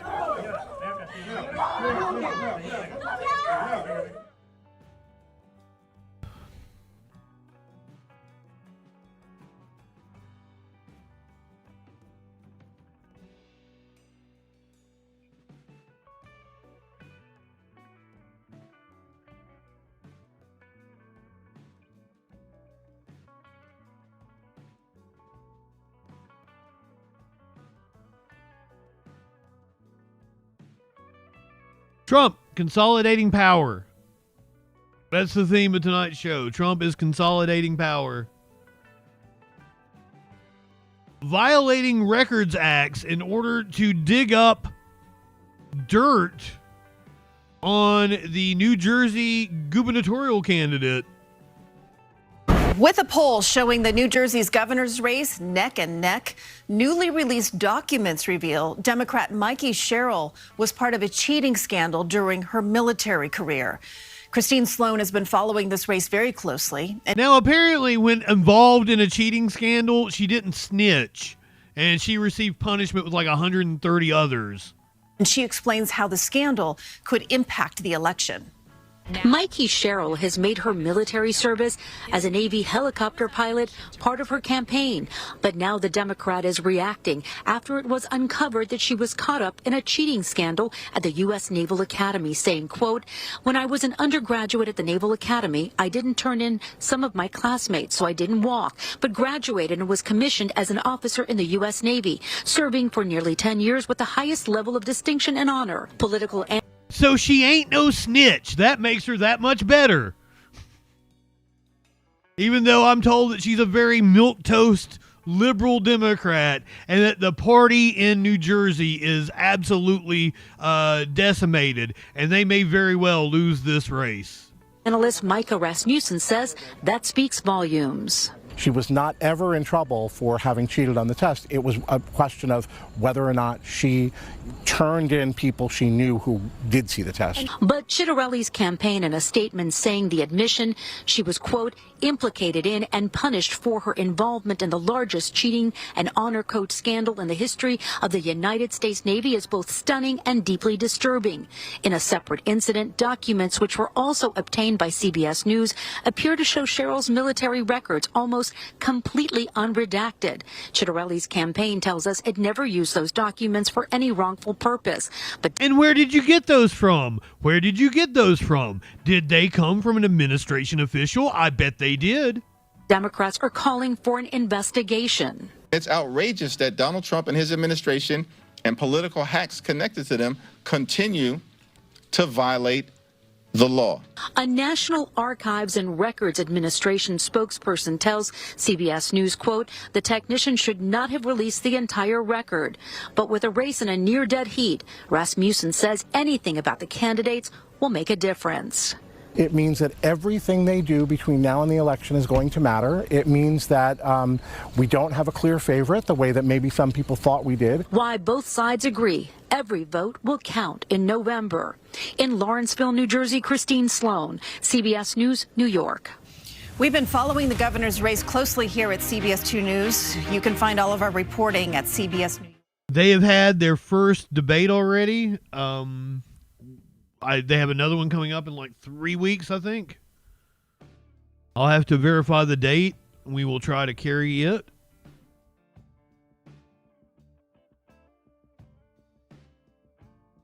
You know how much I like debates.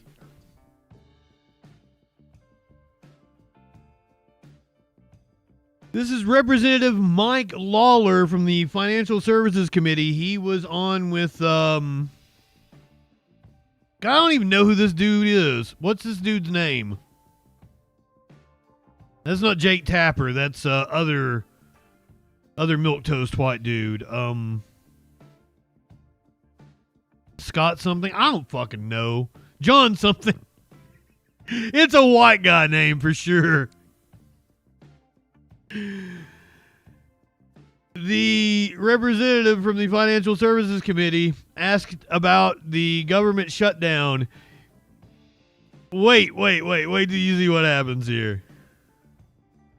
Barack Obama did that in 2013, shut down numerous These are agencies permanent. This and is a call. departments, This is a call for well permanent. over a month, creating This is a call, Congressman. This is different. This is different. Just Congressman, can I get my question? Government open and funded. So, John, this is a call there's for very permanent simple solution firings. to this. I'm just asking Senate if there is a Democrats shutdown. should join Senate Republicans and pass the continuing resolution.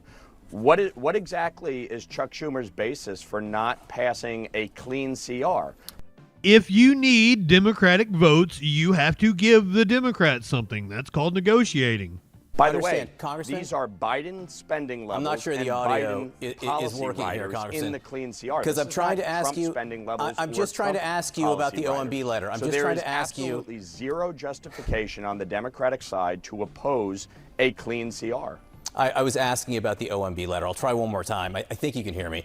If there is a. I think you can hear me. In 2013, shut down numerous These are agencies permanent. This and is a call. departments, This is a call for permanent. well over a month, creating This is a call, Congressman. This is the different. fact This is different. we need Just to Congressman, keep can I get my the question? government open and funded. So, John, This is a call there's for very permanent simple solution firings. to this. I'm just asking Senate if there is a Democrats shutdown. should join Senate Republicans and pass the continuing resolution. What exactly is Chuck Schumer's basis for not passing a clean CR?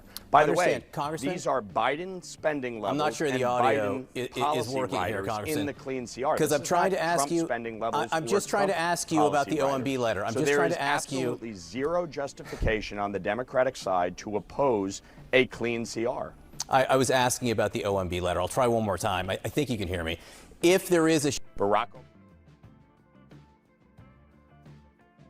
You guys remember the Oklahoma State superintendent that was caught watching porn in the office and currently embroiled in that scandal? He's the one that decided that PragerU would create a test for teachers in Oklahoma. He has decided that all schools are going to be required to have a TPUSA chapter.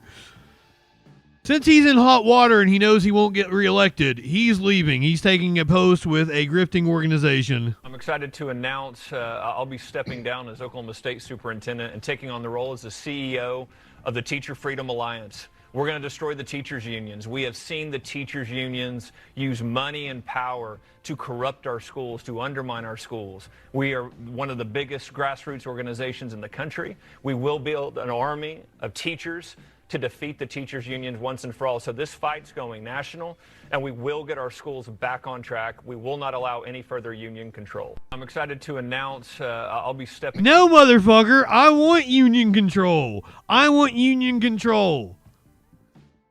I don't want paid propagandists like you in any kind of position. This is from the Alabama Reflector. I took Ryan Walters' so-called woke test for Oklahoma teachers. Now PragerU is spamming me. Janelle, you and me both, sister. You and me both. I'm getting like 20 PragerU emails a day.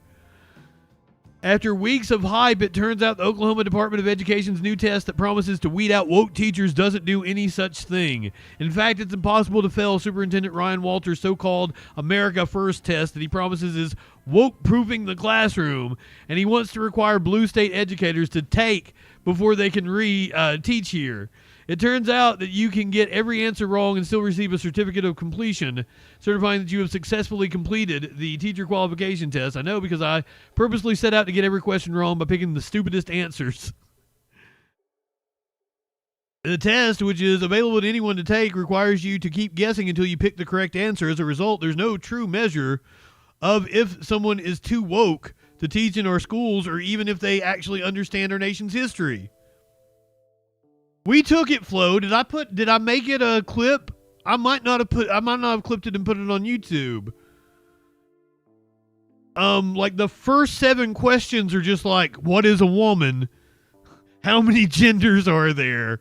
And then the rest are just like basic history questions. Basic civics, like, that anyone should know. But like, it was more like a mythology base. Like, what did George Washington chop down? You know, that sort of question.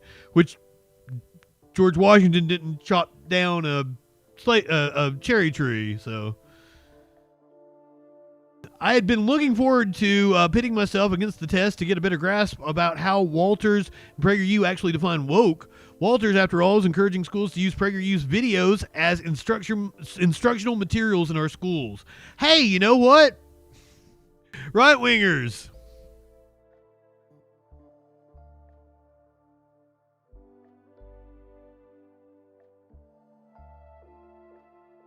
Oh my God, did they take it down?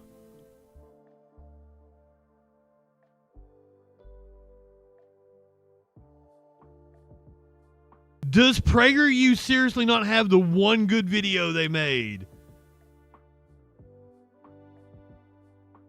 Because this was before it became like a overtly far-right propaganda machine. They were actually attempting to be educated. This was like 2013, 2014. And they made a video with the head of the history department at West Point. And it's about, was slavery the cause of the Civil War? Yes. Yes. Overwhelmingly yes. I got clapped by Twitch, but it's only a 30-day. I will be back in 2 more weeks, I think. Yeah, 2 weeks. It would have been 2 weeks ago Friday. So we'll be watching Halloween specials. Don't you worry. They really did take down their one video that was good. That's amazing to me.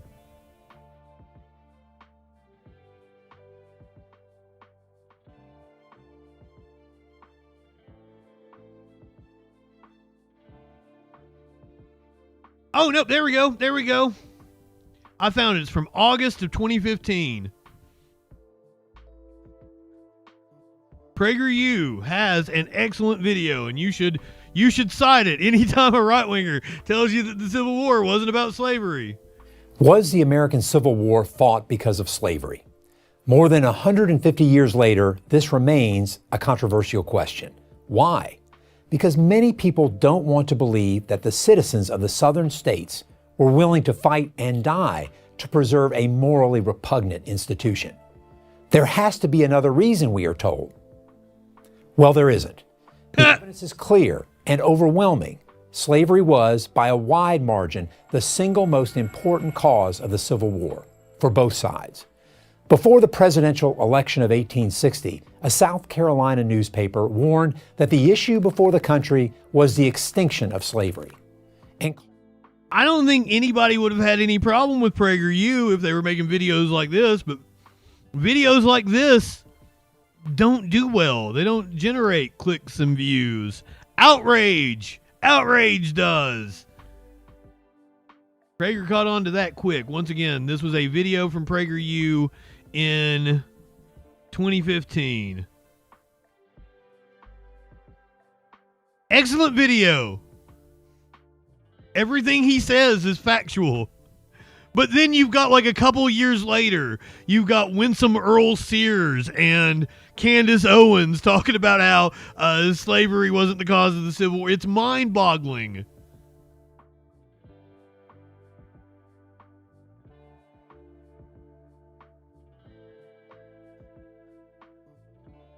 If you did not get to watch South Park last night, there will be a replay after the Troll Patrol in about an hour or so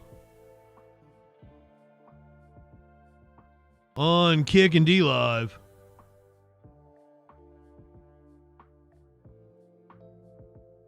Trump set to throw a bailout towards his buddy in Argentina. Remember the crazy-ass, dumb-fuck libertarian that got elected in Argentina? And all the libertarians were cheering, and he's going to fix everything. No, he's begging the U.S. to bail him out now. I wanted to meet with the president of Argentina, and we both wanted to meet with friends. He's done a fantastic job, and I'm doing something that I don't often do. I'm giving a full endorsement to him. We just endorsed him for president. As you know, he has a race coming up. and I'm sure he's going to do well, but now I think this hopefully assures it. And to the people of Argentina, we're backing him 100%. I always spell it wrong, DJ Dub. I've gotten it wrong so many times. It's a mess, and what he's done to fix it is good, and Scott is working with their country so that they can get good debt and all of the things that you need to make Argentina great again. So it's an honor for me to endorse the president and the future president of Argentina. Thank you very much. Thank you very much. Thank you very much. That's you. That wasn't bad. Now we can get out of here. Are you going to help bail out Argentina, Mr. President? Well, we're going to help them. I don't think they need a bailout. He's done a fantastic job. If you look at where they were when he first ran for office and where they are now, Scott, I would say that it's pretty amazing the job he's done. Is it? Is it? And you are indeed bailing out Argentina. Trump pledged support. Are you serious, Politico?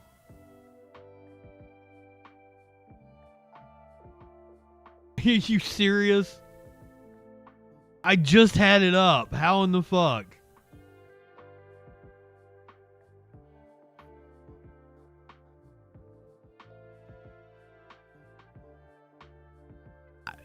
Weird. Trump pledged support for Argentina stirs anger among Republicans. President Donald Trump's potential $20 billion financial backstop for his ally, Argentina's leader Javier Milei, is running into growing opposition from Democrats, Republicans, and farm groups over concerns the deal would hurt farmers and use U.S. taxpayer resources to backstop a failing foreign economy at U.S. taxpayers' expense. Trump and Treasury Secretary Scott Bessent earlier this week pledged a major economic rescue package for Argentina. Bessent, who has been touting the plans on social media and TV appearances in recent days, says the deal is needed to stabilize the nation's financial turmoil ahead of October midterm elections that are critical to Milei retaining power and continuing reforms that supporters say will turn around the country's floundering economy. But the economic lifeline of to a foreign country, one which has struggled for decades to pay its international creditors and rein in government spending, also carries some political and financial risks for the White House. Democrats have already seized on the opening to criticize a foreign bailout at U.S. taxpayer expense. And powerful agriculture groups and their Republican allies in Congress are also sounding alarms about the deal. Why would USA help bail out Argentina while they take American soybean producers' biggest market? Yes, Trump tariffs resulted in the U.S. losing the soybean market, and that's never coming back, by the way. We lost our biggest market to sell soybeans, which was China. They're now buying them from Argentina. So we're going to send taxpayer money to bail out Argentina after helping them fuck over our own farmers.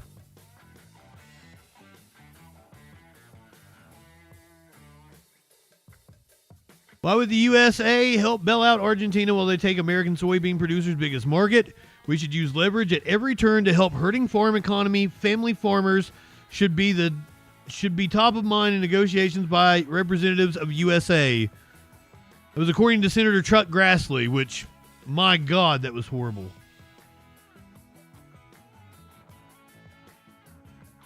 He abbreviated should? Grassley said farmers were very upset about Argentina selling soybeans to China right after the USA bailout. The American Soybean Association said Argentina, a major agricultural producer, sold 20 shiploads of soybeans to China around the same time Bessent announced the U.S. was exploring a financial package. The transaction was eased by Buenos Aires waiving taxes on its soybean exports. China has turned to other major soybean exporters such as Argentina and Brazil amid a trade war with the U.S.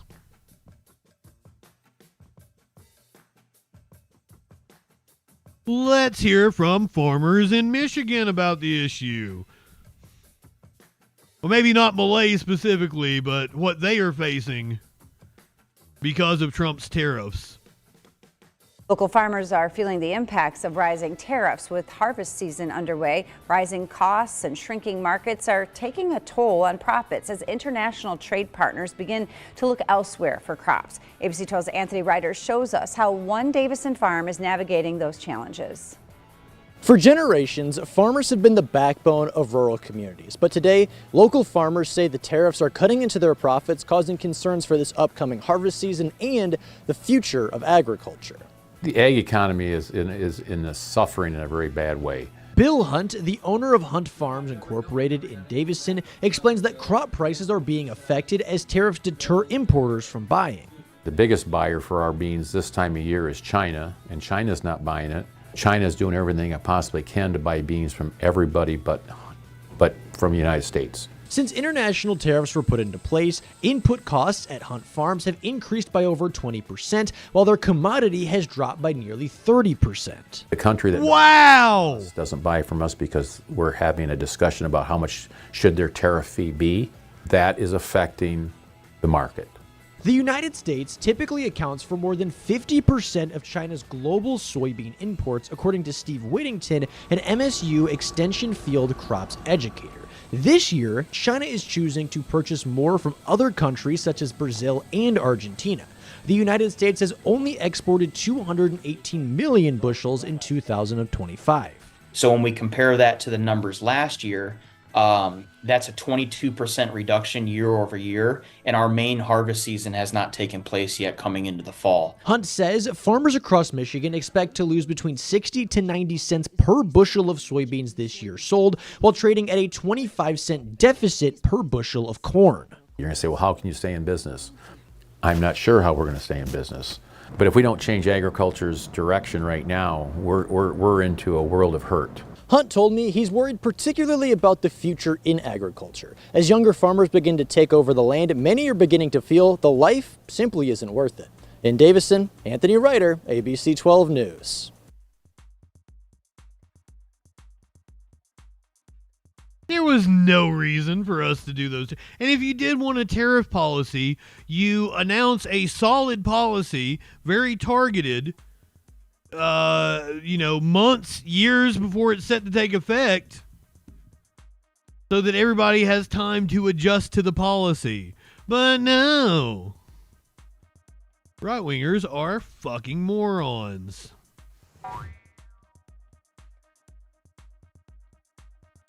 Oregon gal, welcome in, and you know that might be part of the plan.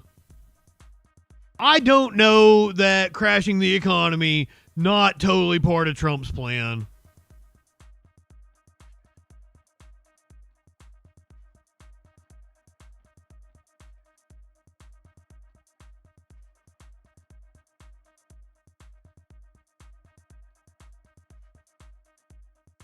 Once again, history repeating itself, which, I mean, I don't know that we will do anything to actually bail out our farmers. I honestly don't.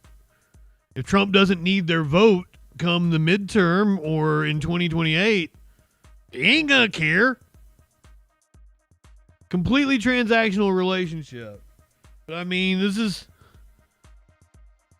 like when we had to start producing government cheese because farmers weren't making enough from their milk. So the government had to buy their milk off of them. And then the milk was going bad, so we had to make cheese out of it so we could store it. And then we had millions of pounds of cheese. It's so fucking stupid. We used to fucking dump potatoes in the ocean to keep the price of potatoes high.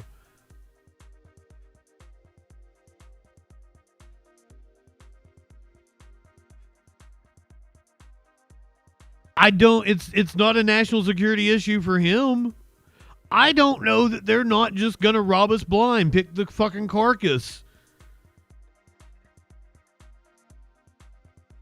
I don't know where we go. Like, the military's taking over next week as far as I'm concerned. I want to play a game with you guys. You play conspiracy bingo with Dave. Let's play how many lies is he going to tell in 2 minutes. This is Robert F. Kennedy Jr. 2 minutes of video. How many lies is he going to tell? In terms of the changes to ASIP, this has been a long time coming.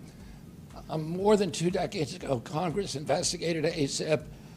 The Government Oversight Committee found that, for example, that year, which was 2003, they gave one example that 4 out of the 5 people who added the rotavirus vaccine to the schedule had direct financial interest in that vaccine. One of those individuals— That's a lie. Voted the rotavirus onto the vaccine and sold his rotavirus vaccine that he had in development for $186 million. He said he won the lottery. That year, Congress said that 97% of the people on ASIP had undisclosed conflicts. So people have known about this for years. You know, probably the worst example of malevolent malpractice has been adding all of these new products to the schedule without doing pre-licensing safety studies. So in 1986, there were 11 vaccines on the schedule. Today, a compliant child must take between 69 and 92 vaccines. There's like 6. There's like 6. He said 69. Nice. To stay in school in some states. And not one of them has been safety tested in a pre-licensing placebo-controlled trial. All of them have been safety tested in a double-blind placebo trial. And that is just malpractice. So the people who were in charge of that are now gone. And we're going to bring people onto the ASIP panel, not anti-vaxxers. We're bringing people on who are credentialed scientists, who are highly credentialed physicians, who are— It's going to be fucking Robert Malone. Is that it? That's who he's going to— It's going to be Brett Weinstein and Robert Malone. We're going to do evidence-based medicine. We're going to be objective. You know it. Follow the science. Jordan Peterson. And make critical public health determinations for our children based upon the best science. I found this dude on YouTube last night, and he apparently, he's a doctor, and he apparently hates the Weinsteins. Oh, can I find him again? I loved his channel. I watched a couple of his videos. Apparently hates Eric and Brett with a burning passion.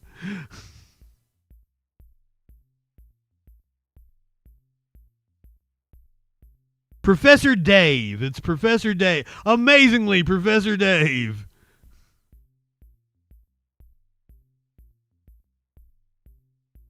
Professor Dave Explains is the name of the channel. And he has a shit ton of Weinstein videos. If you enjoy that kind of content. Professor Dave Explains.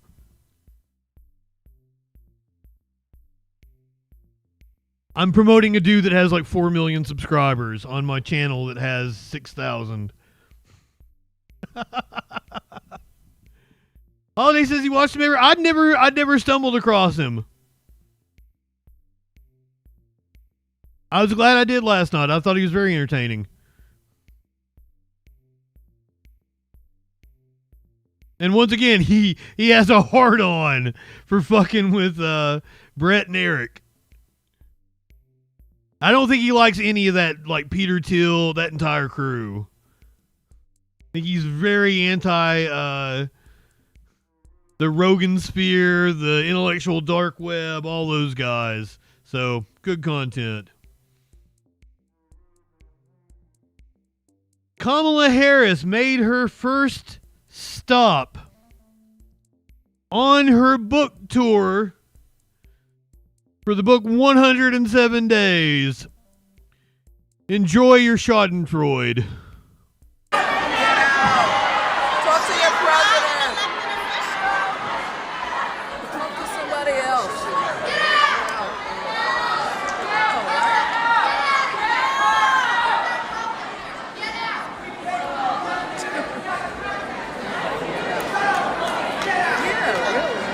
these are pro-Palestinian protesters. I'm not president right now. There's nothing I can do. Talk to your president. Talk to somebody else. Ma'am, you could have been president right now. If you had addressed this very issue, it is a very good possibility that you would be president right now. How does that feel? Oh, no, that's right. You had to write a book to cope. where you praised yourself for how you handled your speech at the DNC. Insanity.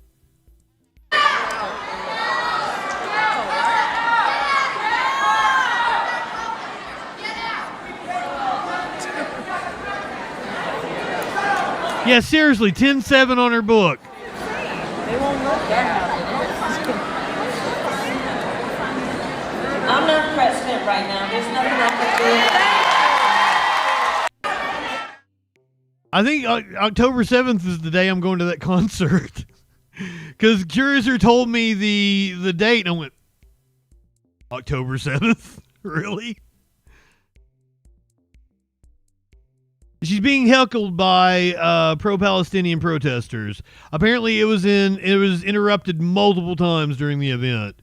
She said that she was not president right now, so she didn't have any power. She could have been president.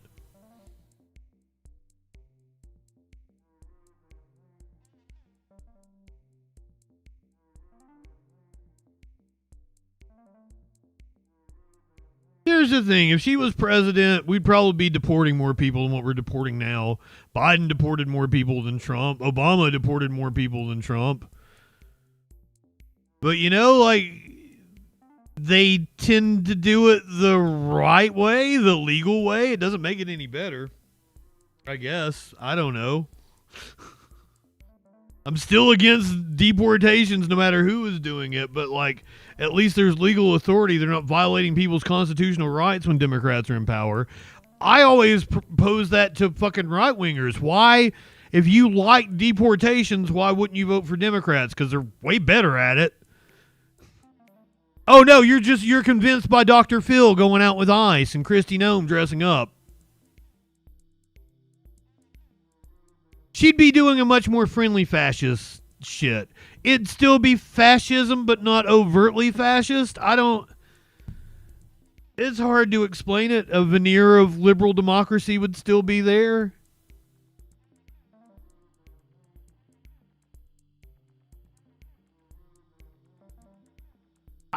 She wouldn't have addressed any of the issues that caused the rise of Trump. Liberals would rather lose to Trump than win with Bernie, so I don't, because it's a threat to their pocketbook. One of the things that is giving me some hope is the amount of turnover that we're seeing in Congress right now. There are a lot of people leaving.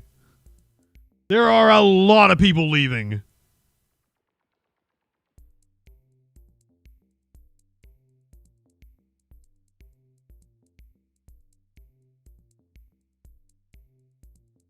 Let's do a little crime news, and then let's get out of here and watch some South Park.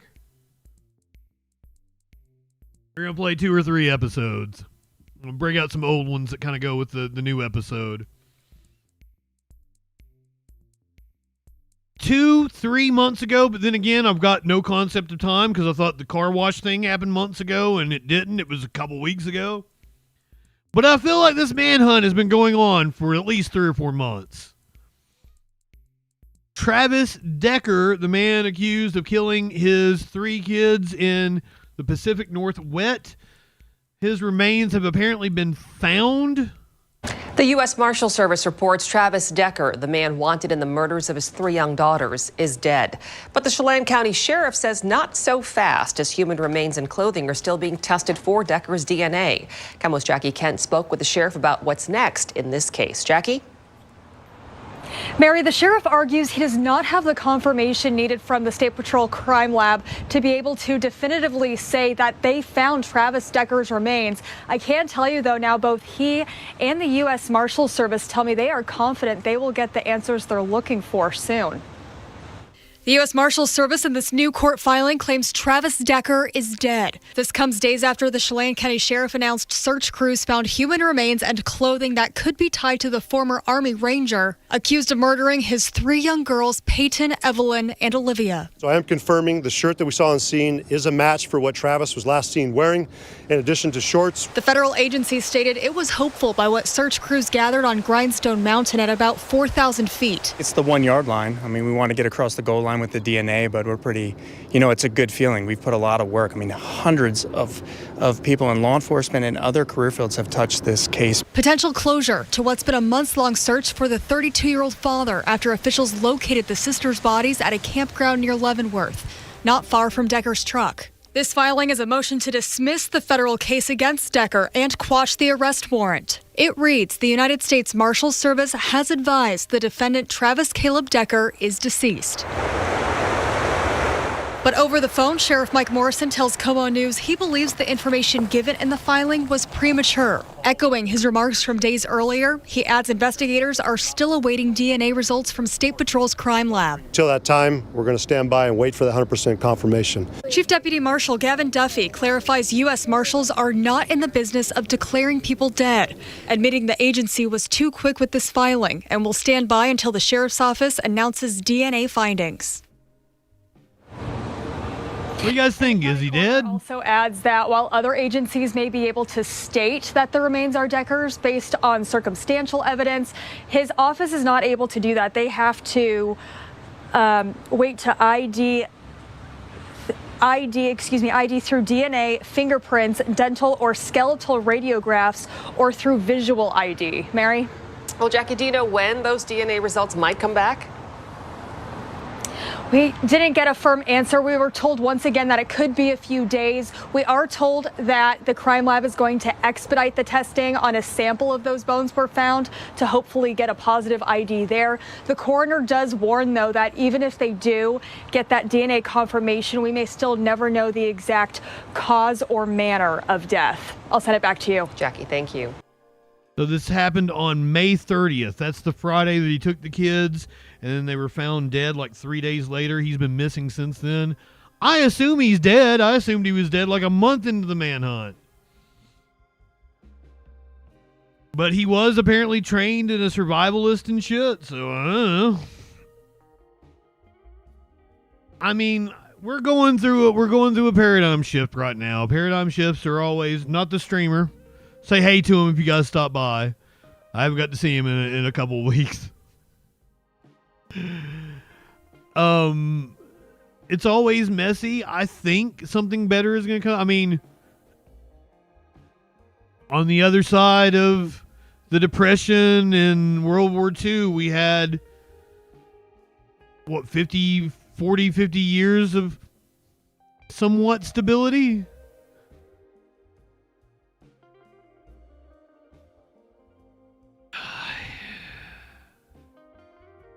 I don't know. I mean, I don't have kids. I don't have a job I worry about, so I feel like I should be doing more. I mean, running my mouth is good, but if it wasn't for my kitties, I'd probably be on a frontline protest somewhere. I don't know. I gotta take care of the kitties. They need me. Or I don't know that I wouldn't fucking take off and just be an agitator somewhere.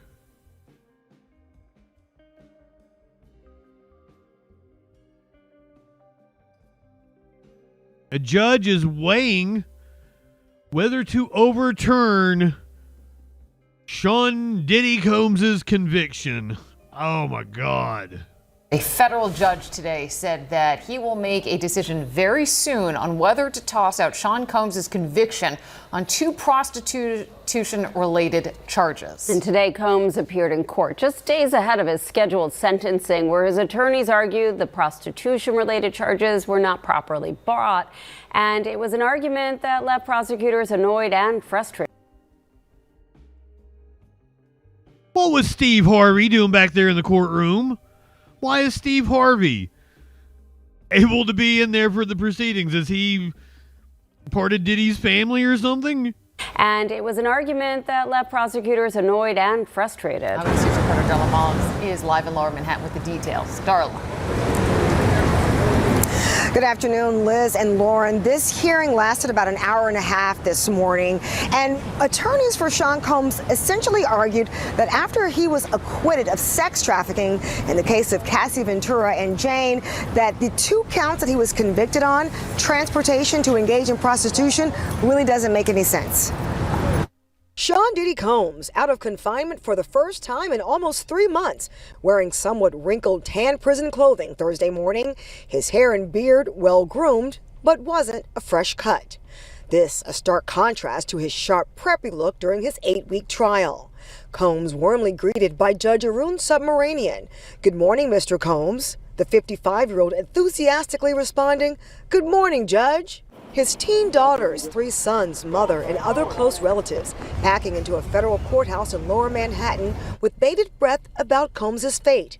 Attorneys on the case summoned back to court 2 weeks ago to answer very specific questions the judge has about the defense motion to vacate the guilty verdict of 2 counts of transportation to engage in prostitution involving ex-girlfriend Cassie Ventura and another ex testifying under the name Jane for the days-long drug-fueled hotel nights or freak-offs with male escorts paid for and frequently recorded by Combs. The defense arguing prostitution doesn't include commercial voyeurism, that Combs should not be viewed any differently than a producer of amateur porn, and because the encounters were taped, he's protected by the First Amendment. But federal prosecutors shot back, accusing Combs' team of wanting a second bite at the apple, and that any clarification about the definition of prostitution should have been raised at that during pre-trial hearings, telling the court otherwise, the defense could just hold that in their back pocket and hope for an acquittal, but raise the legal argument when there is a guilty verdict.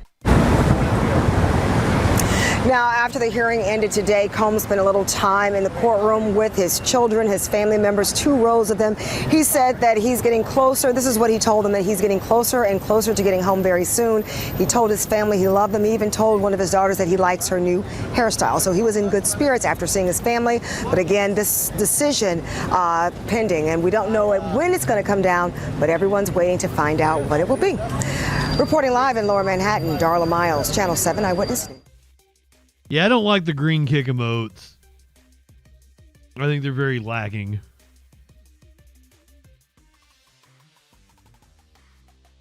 Oh, I'm sorry. I haven't had the phone lines open this whole time.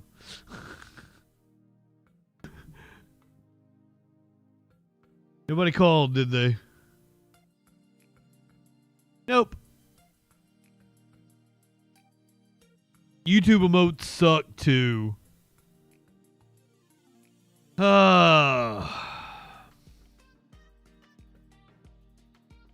Gizmodo says that YouTube is gonna regret this. You'll never satisfy these guys.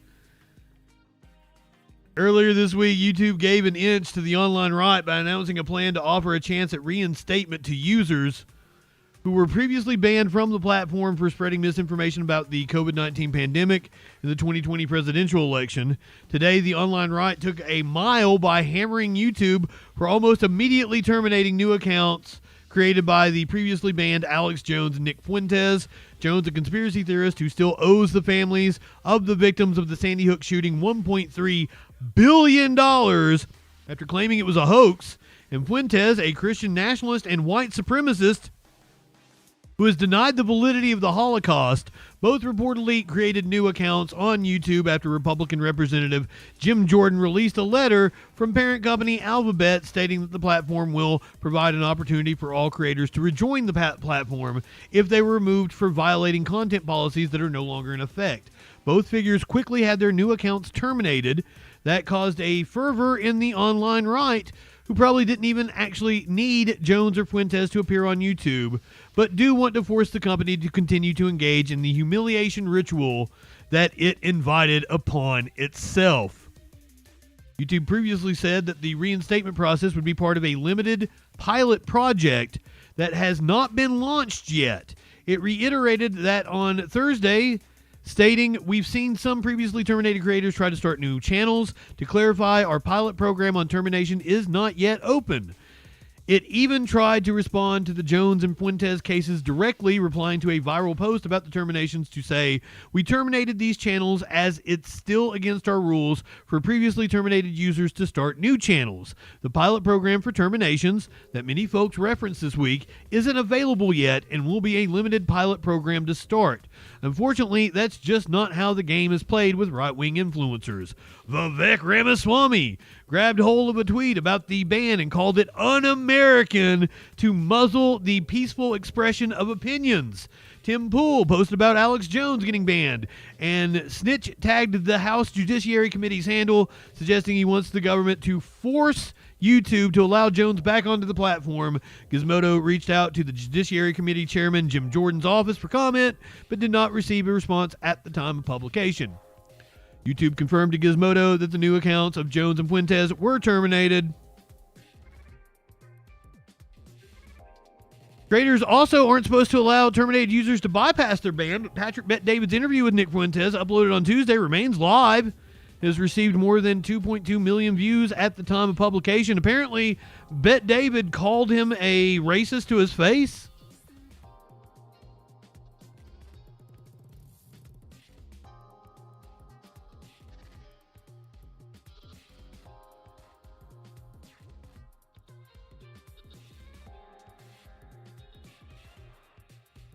Or at least I saw somebody say that.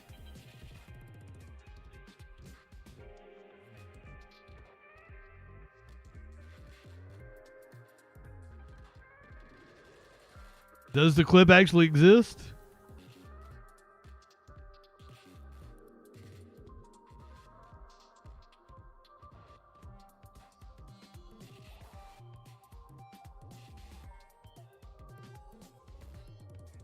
Yeah, I'm not seeing a clip of that.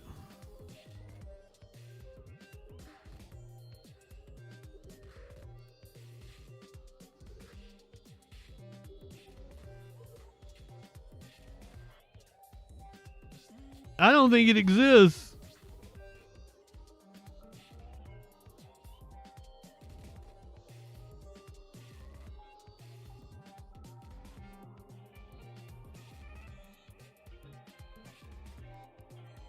I don't think it exists. Me knowing that the clip is a thing came from like a YouTube video headline that I saw as I was coming on stream. So I don't know that it actually exists. It could have just been clickbait, but it said like something to the effect of Patrick Bet-David calls Nick Fuentes a racist to his face. I would like to see that clip. I can't verify to you that it exists right now, but I tell you what does exist. Alex Jones dressed up as Hitler. Satire is dead.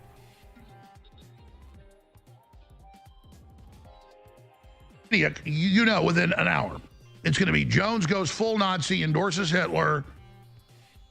Now, when all these comedians do it, it's great. And they do it in movies, it's fine. But they think you're stupid. They will.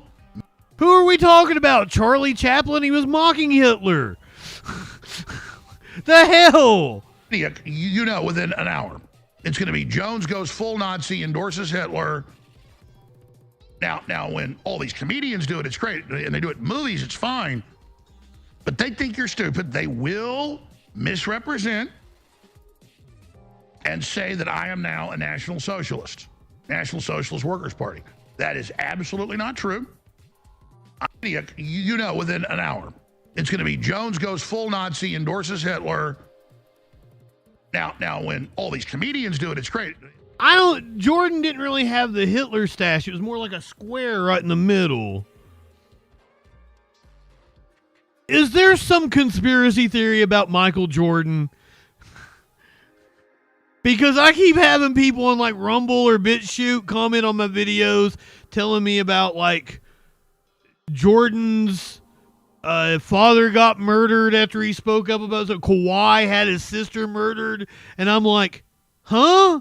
The fuck are you guys talking about?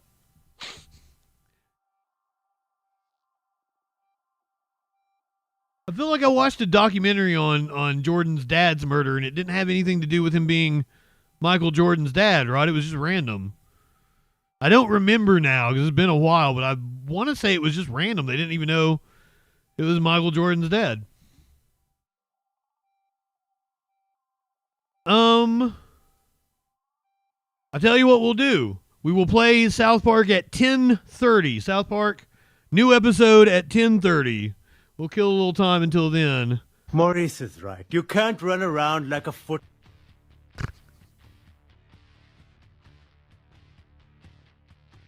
This is a lemur, right? If I had a fluffy tail like that. He looks cute as shit. I'd cuddle a lemur. They'll eat your face off, won't they? He looks mean. He looks like a mean cat.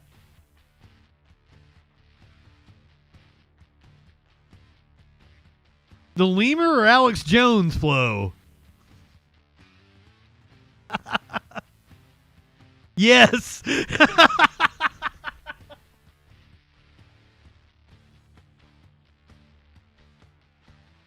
Oh, they're not mean?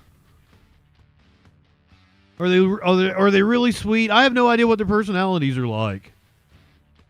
Does it have opposable digits? Can it open things?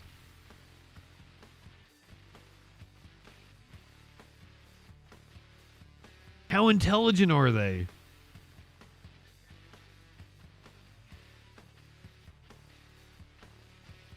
He looks kind of stupid just there, like, you know, rubbing his tail, but...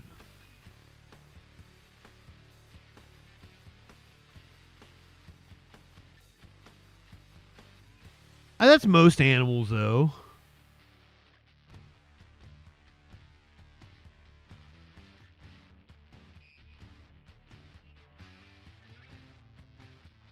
Fucking lemurs. All right, YouTube people, Rumble, D-Live, we're gonna turn you off and then come back. Podcast people, go ahead, light one up, tip one back. It's all right to have a little fun before you hit the sack. I'm JustinFREAKIN. There's probably going to be a Friday Night Freak show tomorrow night with Media Winch. We'll see. If I don't see you tomorrow night for the Freak show, I'll see you Sunday night on the Troll Patrol live.